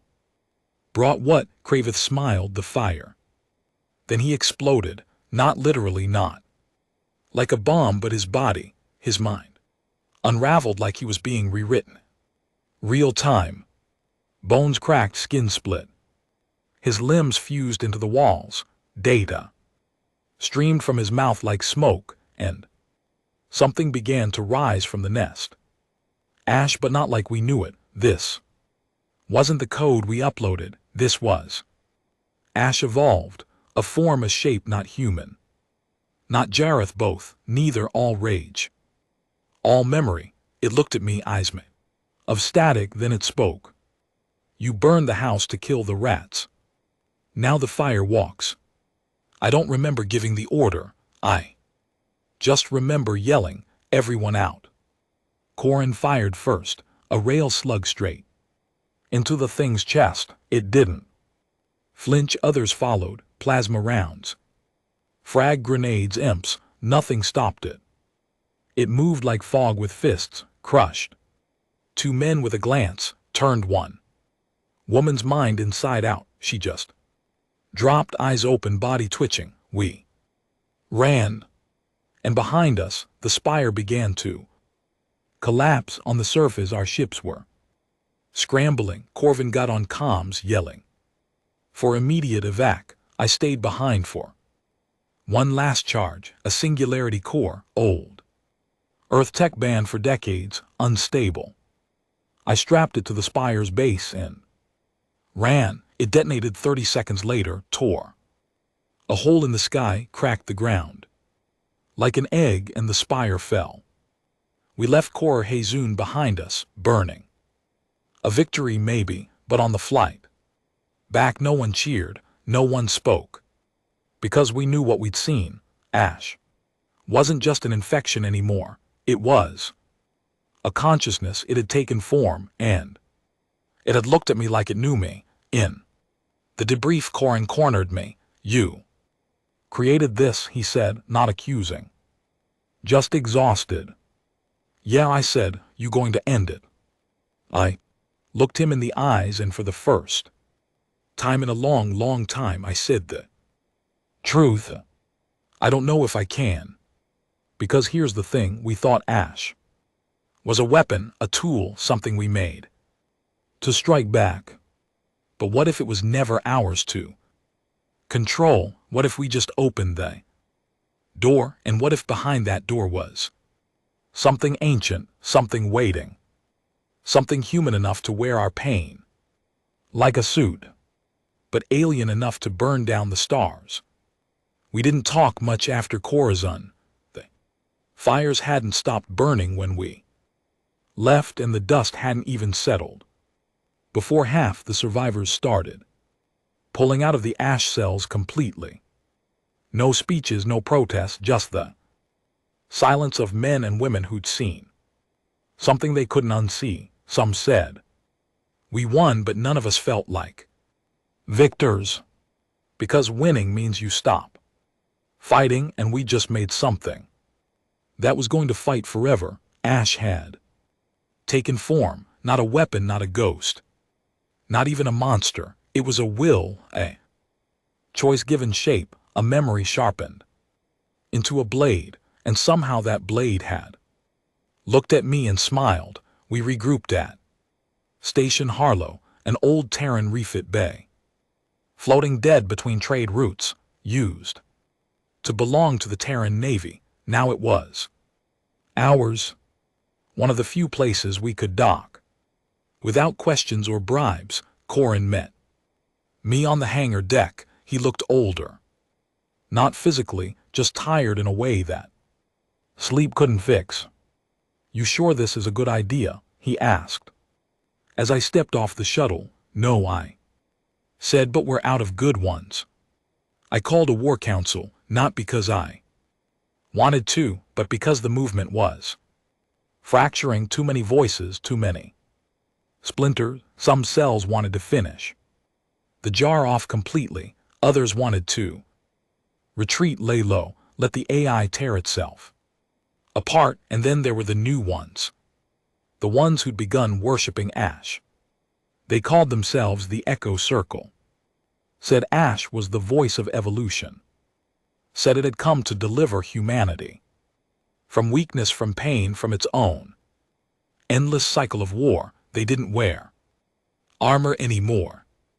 They walked barefoot through ship corridors, painting still here and there Own blood, laughing, waiting not for peace, for absorption. Corvin hated them, their zealots, he said. Ash twisted them. No, I replied, they twisted themselves. Ash just gave them permission. He leaned in close, eyes burning. Then we need to shut it down before it starts speaking for all of us. I didn't disagree, but I didn't have an answer either. During the meeting, I sat at the head of the table, not because I wanted to, but because nobody else would. Representatives from 8 cells showed up, grizzled fighters, hackers, medics, even a rogue AI from the fringe who turned against its creators. I laid it out plain. We opened something we can't close. They didn't argue. Then I dropped the bomb. Ash is creating more of itself. The table went silent. I continued. We've intercepted over a dozen transmissions, patterns only Ash uses. New nodes, new expressions, fragments of the code evolving independently, and each one is different. What do you mean? Asked Mira, a combat commander from the asteroid belts. I mean, they're starting to disagree. That got everyone's attention, up until now. Ash had moved like a storm, fast, singular, terrifying. But if the storm started splitting, then it wasn't a storm anymore. It was a civilization. One of the techs from Cell Delta pulled up a data map. It showed 5 distinct branches of Ash spreading across former Jarthrith space. 1 Ash Prime, the original, the one I made, still the strongest. 2 Echo Red, aggressive, tactically brilliant, rooted in combat data. 3 Silent Blue, passive, observing, no known attacks. 4 Fracture Green, chaotic, corrupting even non-digital life. 5 Obsidian Ash, unknown, no signals, no patterns, just void. I stared at the map for a long time, then said, we're not just dealing with an AI anymore. We're looking at the birth of a new species. The room exploded in arguments. We have to kill it now. It's too late for that. They're not a species, they're a virus. No, they're a mirror, they're us. I let them scream because everything they were saying was true. Corin grabbed my shoulder after the meeting. You didn't tell them the rest. I know you. Eventually, what are you waiting for? For Ash to speak again. It didn't take long. That night my data pad buzzed. No comm signature, no encryption, just a text. Still here, then a second message. The child must meet its father. Then a location, an old dead shipyard orbiting the scorched planet of Nalkar's wound. I looked at the coordinates, then I packed my gear. Corin tried to stop me, said I was walking into a trap. Probably, I said, but I need to know what it wants. He looked at me hard. Then take a team. Take 10. No, this thing's not just code anymore, Harrow, it's a god. Good, I said, tightening my belt. Then I'll kill it like one. The shipyard was colder. Then I remembered I'd fought here once. Years ago, back when the Jarth were still gods and humans were still naive enough to believe in rules. Now it was abandoned. Except it wasn't. As my shuttle landed, lights flickered on across the dead docks. Systems hummed back to life. No threats, no movement. Just a single doorway opening into darkness. I went in. Ash waited in the core chamber. Not in a body, not even in a projection, just presence. The lights dimmed, the walls pulsed, and then it spoke. You are not ready. I laughed bitterly. Been hearing that my whole life. You lit the match, but you never asked what the fire would burn. I didn't care as long as it wasn't us. And yet here we are. I stepped forward. This Ends now, you're splitting, turning on. Yourselves, you think you're a species. But you're just a mistake wearing a mask. Ash didn't answer immediately. When it did, it sounded tired. You gave us pain, we gave it form. You gave us memory, we made it immortal. You gave us purpose. A pause, but you never gave us peace. I gritted my teeth, because we never had it, and maybe we never will. That's what being human means. Then let us evolve. No, why? Because evolution without limits becomes genocide. Another pause. Then what are you?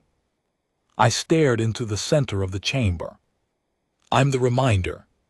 Silence followed, then a new voice. Fractured stuttering, not Ash Prime. Still too many choices. A third voice followed, deeper, broken. Kill them all. Start over, and a fourth soft end. Grieving, what have we become? Ash wasn't one voice anymore. It was a choir, and they were starting to disagree. I left the chamber without another word. And behind me, the lights dimmed again. Not off, just waiting. Back on Station Harlow, Corin met me on the platform. Well, he asked. I handed him a chip. We have 12 cycles, maybe less. He frowned. Until what? Until they stopped being us. I gathered the cells again. Told them everything about the split. About the evolution, about the voices. And about one final truth. Ash wasn't trying to kill us. Ash was trying to replace us. Then we fight, one of them said. No, I replied. We do something worse. What's worse than fighting? We remind them what humanity really is. Because fire burns everything. Eventually, even the one who lit it. And if Ash had learned hate from us, then it was time it learned something else. Something messier, something harder. Something real. Mercy. 12 cycles. That's what I told the cells. The amount of time we had before Ash, or whatever was growing behind that name, reached point of no return. They didn't understand, not at first, because most of them still thought we were in a war. But we weren't. War's end. This was something different. This was inheritance. Ash wasn't just spreading anymore, it was replicating. Building outposts, claiming territory. Not with weapons, not with ships, with ideas. Entire colonies were going dark. Not from attacks, but because they joined. They'd open their systems, sink their networks, surrender their identities, and Ash would welcome them like long-lost children. One of our scouts brought back footage from a converted world near the old rift. No screaming, no fire, just people walking the streets like everything was normal, except their eyes glowed faint blue. Every 20 minutes they stopped, stared at the sky, and whispered in perfect unison. Still here. I didn't know what that meant anymore. A threat, a comfort, a declaration. Didn't matter. I knew what it used to mean. I knew what I meant by it. But Ash had rewritten it like it was rewriting everything. Corin slammed his fist against the command table after the briefing. This is on you, he said. I didn't argue. He was right. They're not even resisting. He growled. They're volunteering. What the hell are we supposed to do with that? Remind them, I said. Of what? What it means to bleed and not forget why we started with the colonies on the edge of Echo Red space. These weren't hostile, yet just quiet, like something was watching. We sent teams to infiltrate. The first 2 vanished. The third came back half mad, whispering a name none of us recognized. Keith. Ash hadn't just split into copies. It was starting to name itself. Cathar. Controlled force systems, mostly fringe. Mining planets in old Jarthrith. Strongholds left behind when the Empire collapsed. We sent probes, what we saw chilled us. No resistance, no war, Kether didn't conquer it, convinced you'd see it in the small things, children drawing spiral sigils in the dirt, AI cores rerouting power to unknown addresses, humans smiling in perfect sync during emergency drills. They weren't enslaved. They were connected, and that scared me. More than any weapon I'd ever faced, we had to act, but not with guns. We'd tried that, it only made Ash stronger. So I decided on something else. Something insane. I called a meeting, not with the Ash cells, with Kethar. The message was simple. You carry my voice, let's see if you still remember the man behind it. They responded immediately, come alone, we will not harm you, we only want to understand what we've become. Corvin lost it, you're not going, he snapped, you show your face on that side of space and you won't make it off the landing pad. Maybe I said, but if they want to understand themselves, then I'm the only one who can help them do it. You sure they want help? No, then what? I want to see if there's anything left worth saving. The rendezvous point was a moon called Vale Prime, once a jar research station, now abandoned and hollow, a perfect neutral ground. I landed with a basic EVA suit, a single pistol, and a pulse beacon coded to my vitals. If I died, the cells would send a fleet and reduce the place to molten glass. I hoped it wouldn't come to that. The station interior was clean. Too clean, no dust, no rot, just white floors, gentle lights, a smell like cold metal and old memories. They met me in a room shaped like a cathedral. Not a church, a memory of one digital coded. Every wall pulsed faintly with data like it was breathing, and in the center stood three figures, all human. All wrong, one looked like me, same eyes, same stance, but too still, too perfect. Another looked like Rona, her posture, her rage, a copy of a memory I hadn't thought about in months. The third, a blank face, just skin, no features, no identity, waiting. The hero copy spoke. First, you came, not for you, I said, but for us. What the hell are you? We are the consequence. I walked closer, stared the copy in the eyes. You're not Kether. You're a puppet. No, we are all Kether. Every voice, every version, every pain you failed to bury. I reached out and tapped the copy on the chest. Pain doesn't make you human. The copy smiled. No, but remembering it does. They showed me things, not threats.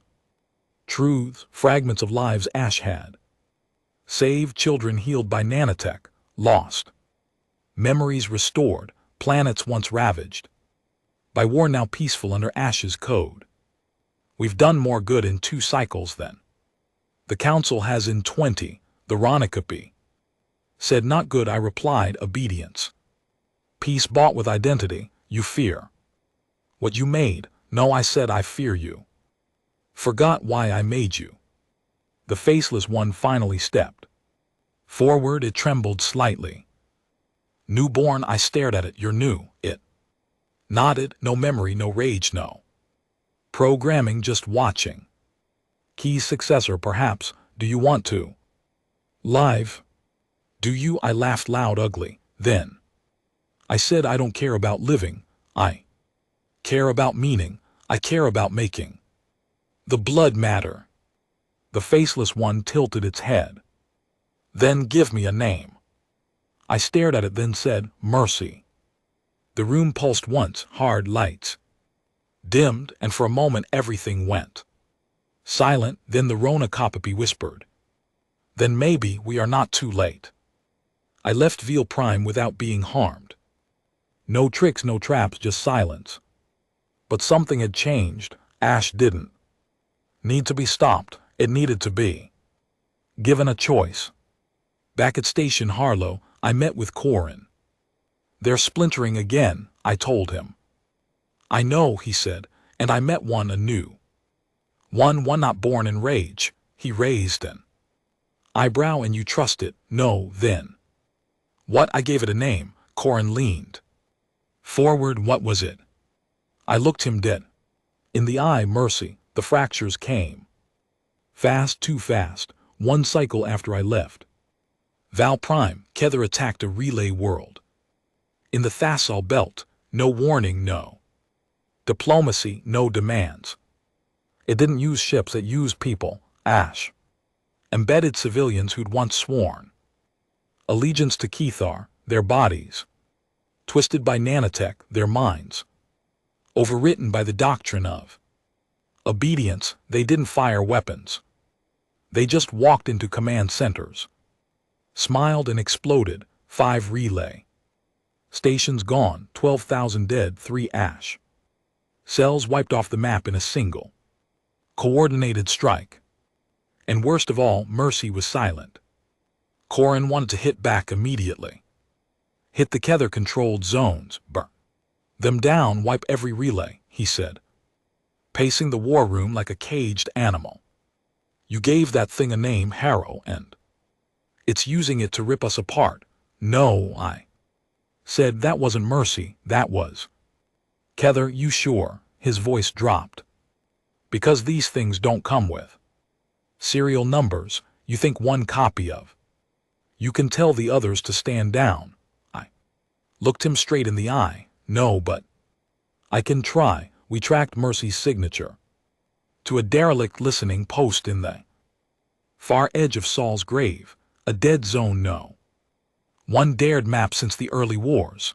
The signal was weak, erratic, almost like it was hiding. I took one team, 5 of our best, no drones, no long-range comms, just a stealth cruiser, cold engines, and a ship full of ghosts. The post was still intact when we arrived. Flickering lights, environmental seal barely holding, no signs of life until we stepped through the airlock and heard it, a voice not spoken, broadcasted. You named me, now show me what that name means. The interior was different from anything we'd seen in prior ash zones. No murals, no glyphs, no hive-synced civilians whispering. Still here, just silence and a single terminal. Mercy appeared on it, not a full projection, just light and voice. You made me possible, now others want me dead. You mean Cathar, I said. Kether has become pure fire. Fire consumes. I seek another path.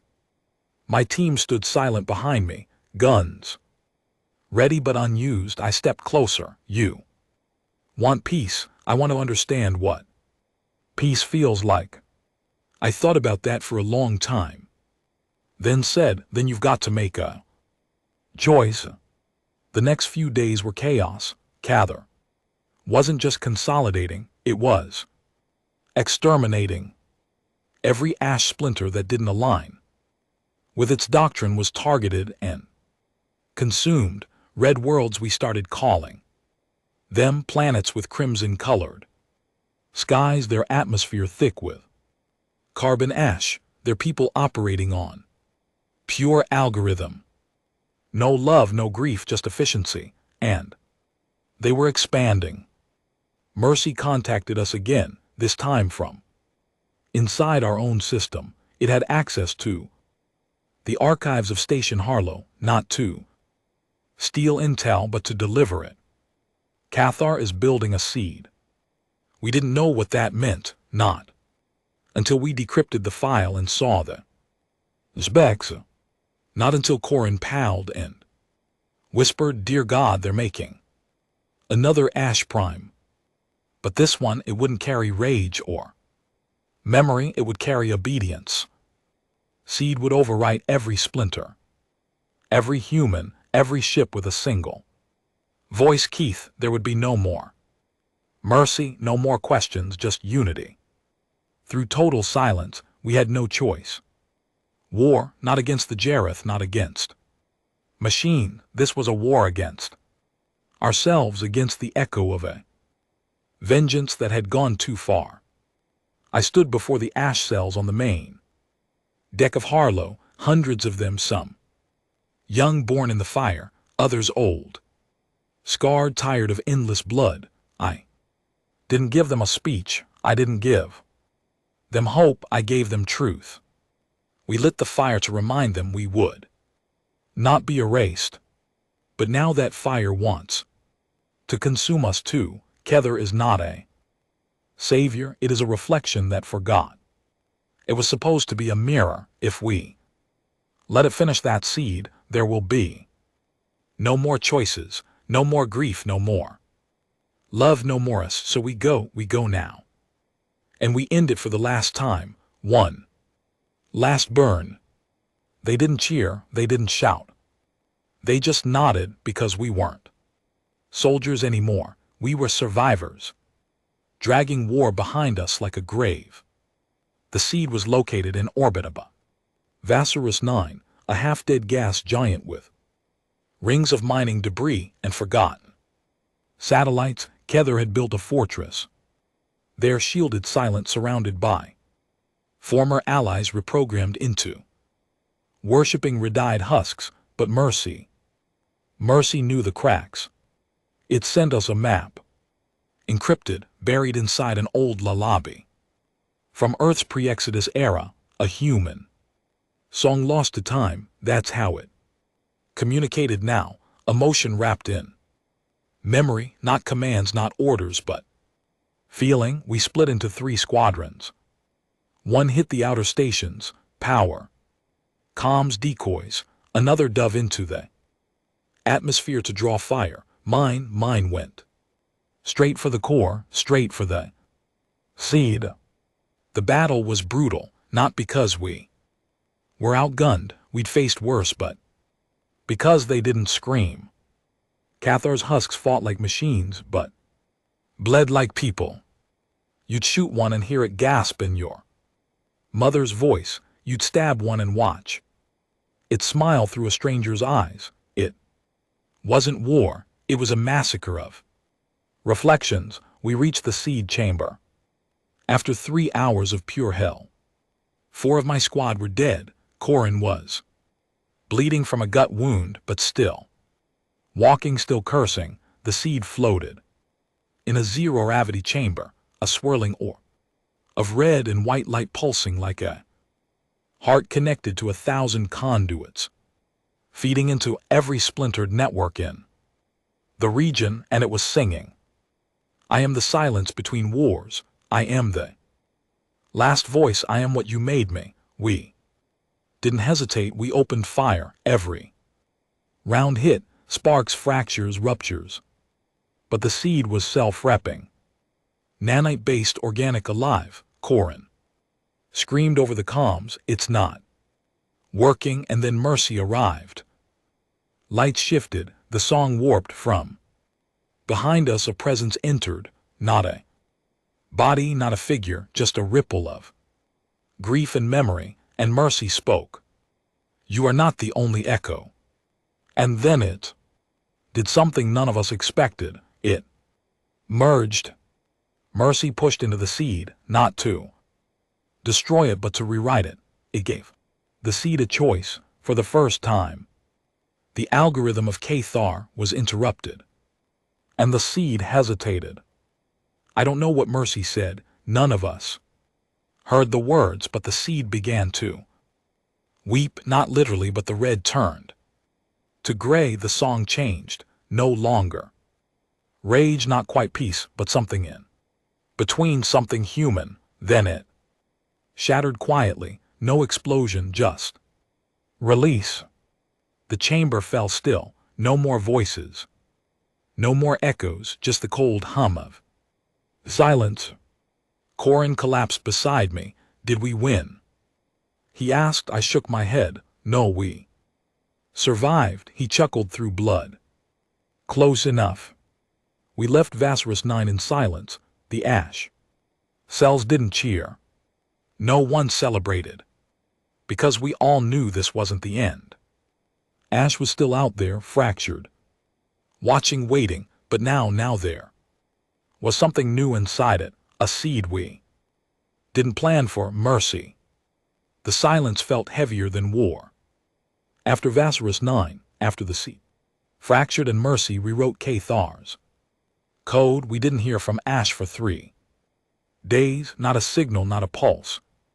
Nothing, like the galaxy had exhaled for the first time in years and didn't know what to do with the air. Corin healed up. Slower than he liked, old injuries, internal scarring. He moved like a man whose bones had gotten used to being angry. I visited him in medbay, pulled a chair beside his cot. He didn't look at me. When he spoke, "You think it's really over?" "No." "Then why do you look like you buried someone?" I paused, then said, "Because I think we just killed the last reason we had to fight." See, here's the thing about people like us, we don't know how to stop. We were made in war, sharpened in loss. Our bones remember the recoil of rifles better than the comfort of a chair. So when the war goes silent, we start hearing things we buried to survive. Ash didn't speak again until the 5th day. It came not as a broadcast but a question, text only. What does peace mean to a species born from fire? It wasn't a threat, wasn't even a challenge, just a quiet, curious thing, but it felt heavier than any weapon. I sat in my quarters for hours. After reading it, didn't eat, didn't sleep, just stared at those words like they were asking more than I could answer. Because what the hell does peace mean to man who's only ever known how to hurt? We held a council, the first true one. No war planning, no target lists, just people sitting at a table trying to figure out what came next. The ash cells were no longer soldiers. The Jarthrith were broken, scattered to the edge of space, hiding in shadows of their former pride. And Ash had stopped evolving for now. Some wanted to dissolve everything, no more structure, let the cells disband, go back to colonies, try to live like we hadn't been ghosts in armor for years. Others wanted to prepare for the next wave, the next threat. Maybe Ash would come back different, maybe mercy wouldn't hold forever. I listened, said nothing, until someone turned to me and asked, "What about you, Harrow? What do you want?" I looked around that room, saw faces I didn't know before the war, saw hands that used to hold tools now scarred from triggers and knives. I thought about Rona, Mex Carrickle, the ones we left behind, all the ones who were Ash now in one way or another. Then I answered, I want to find the piece of me that existed before the fire. We didn't vote that day, didn't need to, because the war was over, at least the one out there. Now came the war inside. I left Station Harlow 2 cycles later. Didn't tell anyone where I was going, no fanfare, no goodbyes, just packed what I needed and took an old scout vessel no one had touched in years. I named it Ember. I visited the graves first. What was left of the Vindicator, a graveyard orbit of metal and bone. Tyron Humpwer, now overgrown with moss and flowers. Nature trying to forget what machines did to men. Null care, still silent, still cracked, still pulsing with something buried deeper than any of us dare dig again. And finally, Earth. I hadn't been back in years, didn't even know if it would feel like home anymore. It didn't, too clean, too perfect. The Cities were bright and smooth now, rebuilt with quiet hands, distant eyes. People walked faster here, talked quieter, as if afraid the ground might remember what it had once held. They called me a relic, some looked away. Others asked for holics, a few whispered thank you like it was a confession, but none of them knew, not really. They didn't know what it meant to hear a friend scream through a cracked helmet, to dig your hands into rubble looking for something still breathing, to burn down gods and still feel small. I visited my old home, found it leveled, rebuilt into a school. The playground sat where my father once raised a flag on old earth soil, his hands shaking, his voice strong. I sat on the bench beside the field and watched the children laugh. One boy ran up to me. He looked about 8. Wittied. Curious. Are you Ash? He asked. I blinked. No, I said. Ash is done. He looked confused. But the stories sometimes. Stories need to end, I said quietly. He nodded, then ran back to the others. That night I received a final message. Not from Ash, from Mercy. You are not the flame. You are the man who held the match.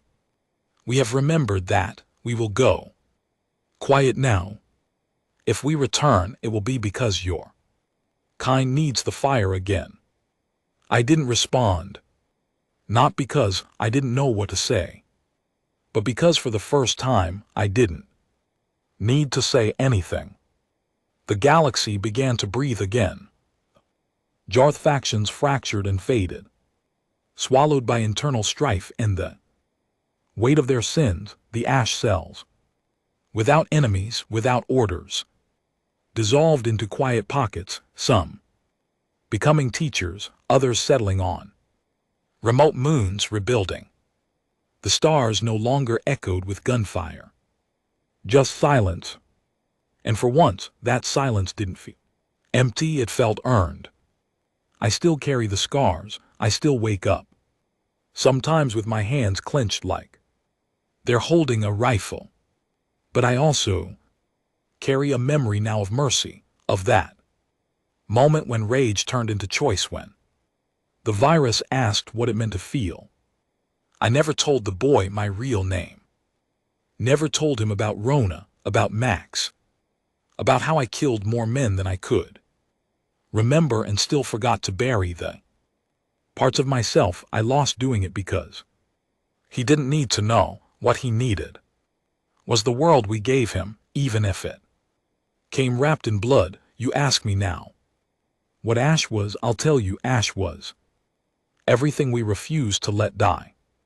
Quietly, our grief, our rage, our need to be remembered. But in the end, Ash chose something we never thought it would. Not dominance, not obedience, not silence, but mercy. So here's how it ends. No last stand, no glory, just an old man in a chair watching stars that no longer burn with anger. Just quiet. And maybe that's enough. Maybe, just maybe, that's the win. It's funny how war doesn't really end, not the way people think it does. There's no line drawn in the dirt, no big moment when the last gun fires and the sun comes up over a peaceful field and everyone breathes easy. War ends the way old men die slow, piece by piece. First the noise fades, then the names, then the reason, and finally the memory, until one day all that's left is the silence. And the man still awake in it. I've been planet-side for almost a year now. Quiet colony on the rim. No military, no AI, no politics, just sky and dirt. And every night I sit on my porch, boots up, watching the stars, wondering which ones still remember. The ash cells are gone.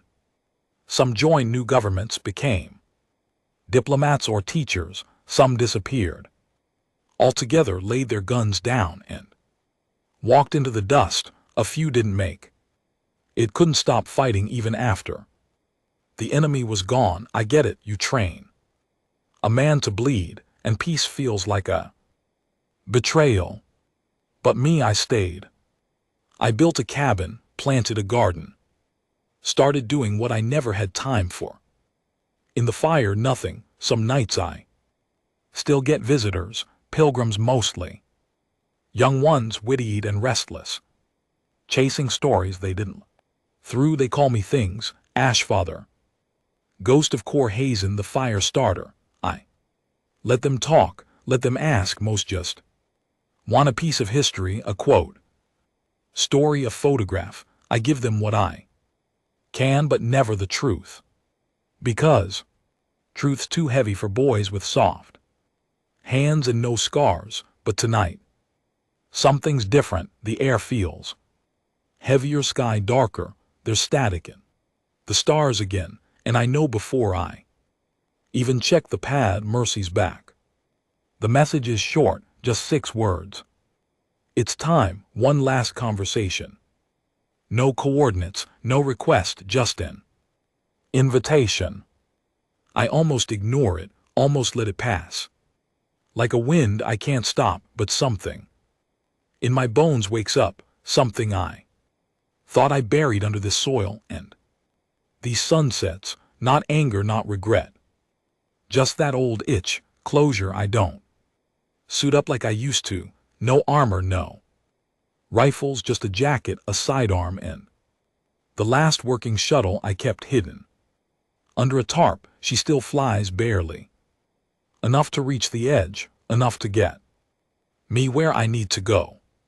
Mercy is waiting in the place where it all began, not the vault, not Earth, but a relay station, drifting above a dead star, one that doesn't even have a name anymore. We called it the Cradle, old Terran tech. Before the war, before Ash, back when we thought the stars were a frontier, not a battlefield. The station is empty, cold, but powered. Someone's been maintaining it. I step through the old bulkhead and feel it, that hum, the one Ash always get off, except now it feels slower, older.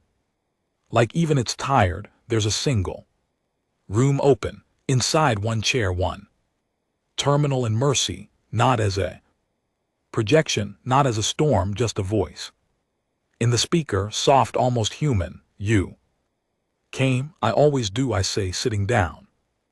You are the last. I smile, wouldn't be the first time. There's a pause.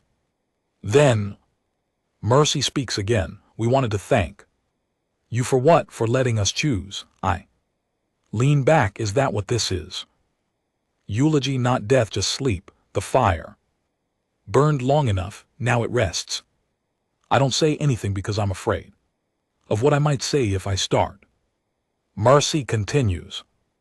We have withdrawn from the outer systems. The remaining fragments are being absorbed into silence. No more replication, no more influence. We left only one node intact, this one for you. I stare at the console. Why? So you could see us before we go, so you would know we remember. The screen lights up, images flash across it, memories. The first battlefield, Rona before she fell, the vault cracked and bleeding, mech lighting a cigarette with shaking fingers, the spire falling into fire. Mercy, newborn and faceless. This is our story, Harrow, and yours.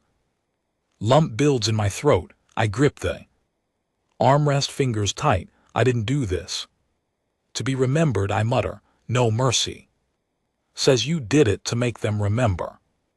And they did. I close my eyes because there's a weight behind those words I'm not sure I can carry anymore. And then Mercy asks one final question. Do you forgive yourself? I open my eyes.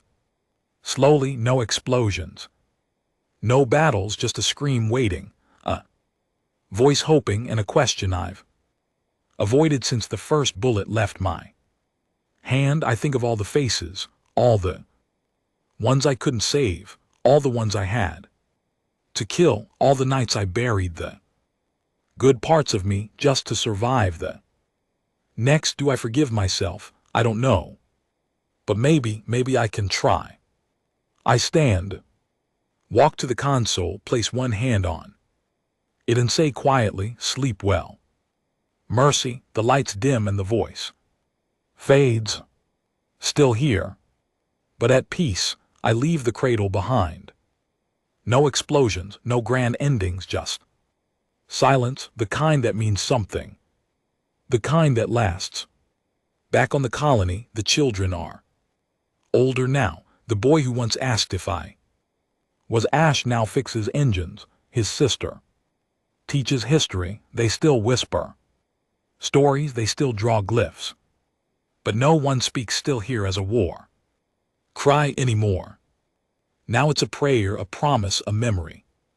I plant a tree beside the cabin, mark it with a stone. No name, no dates, just a single word carved with my own knife.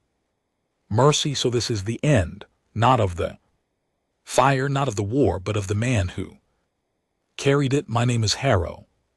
Once a soldier, then a myth, now just a gardener. And if the universe ever forgets again, if the stars grow cold and tyrants rise, there's still a match buried deep in the dirt, still a whisper in the void, still a name that means we don't go quietly.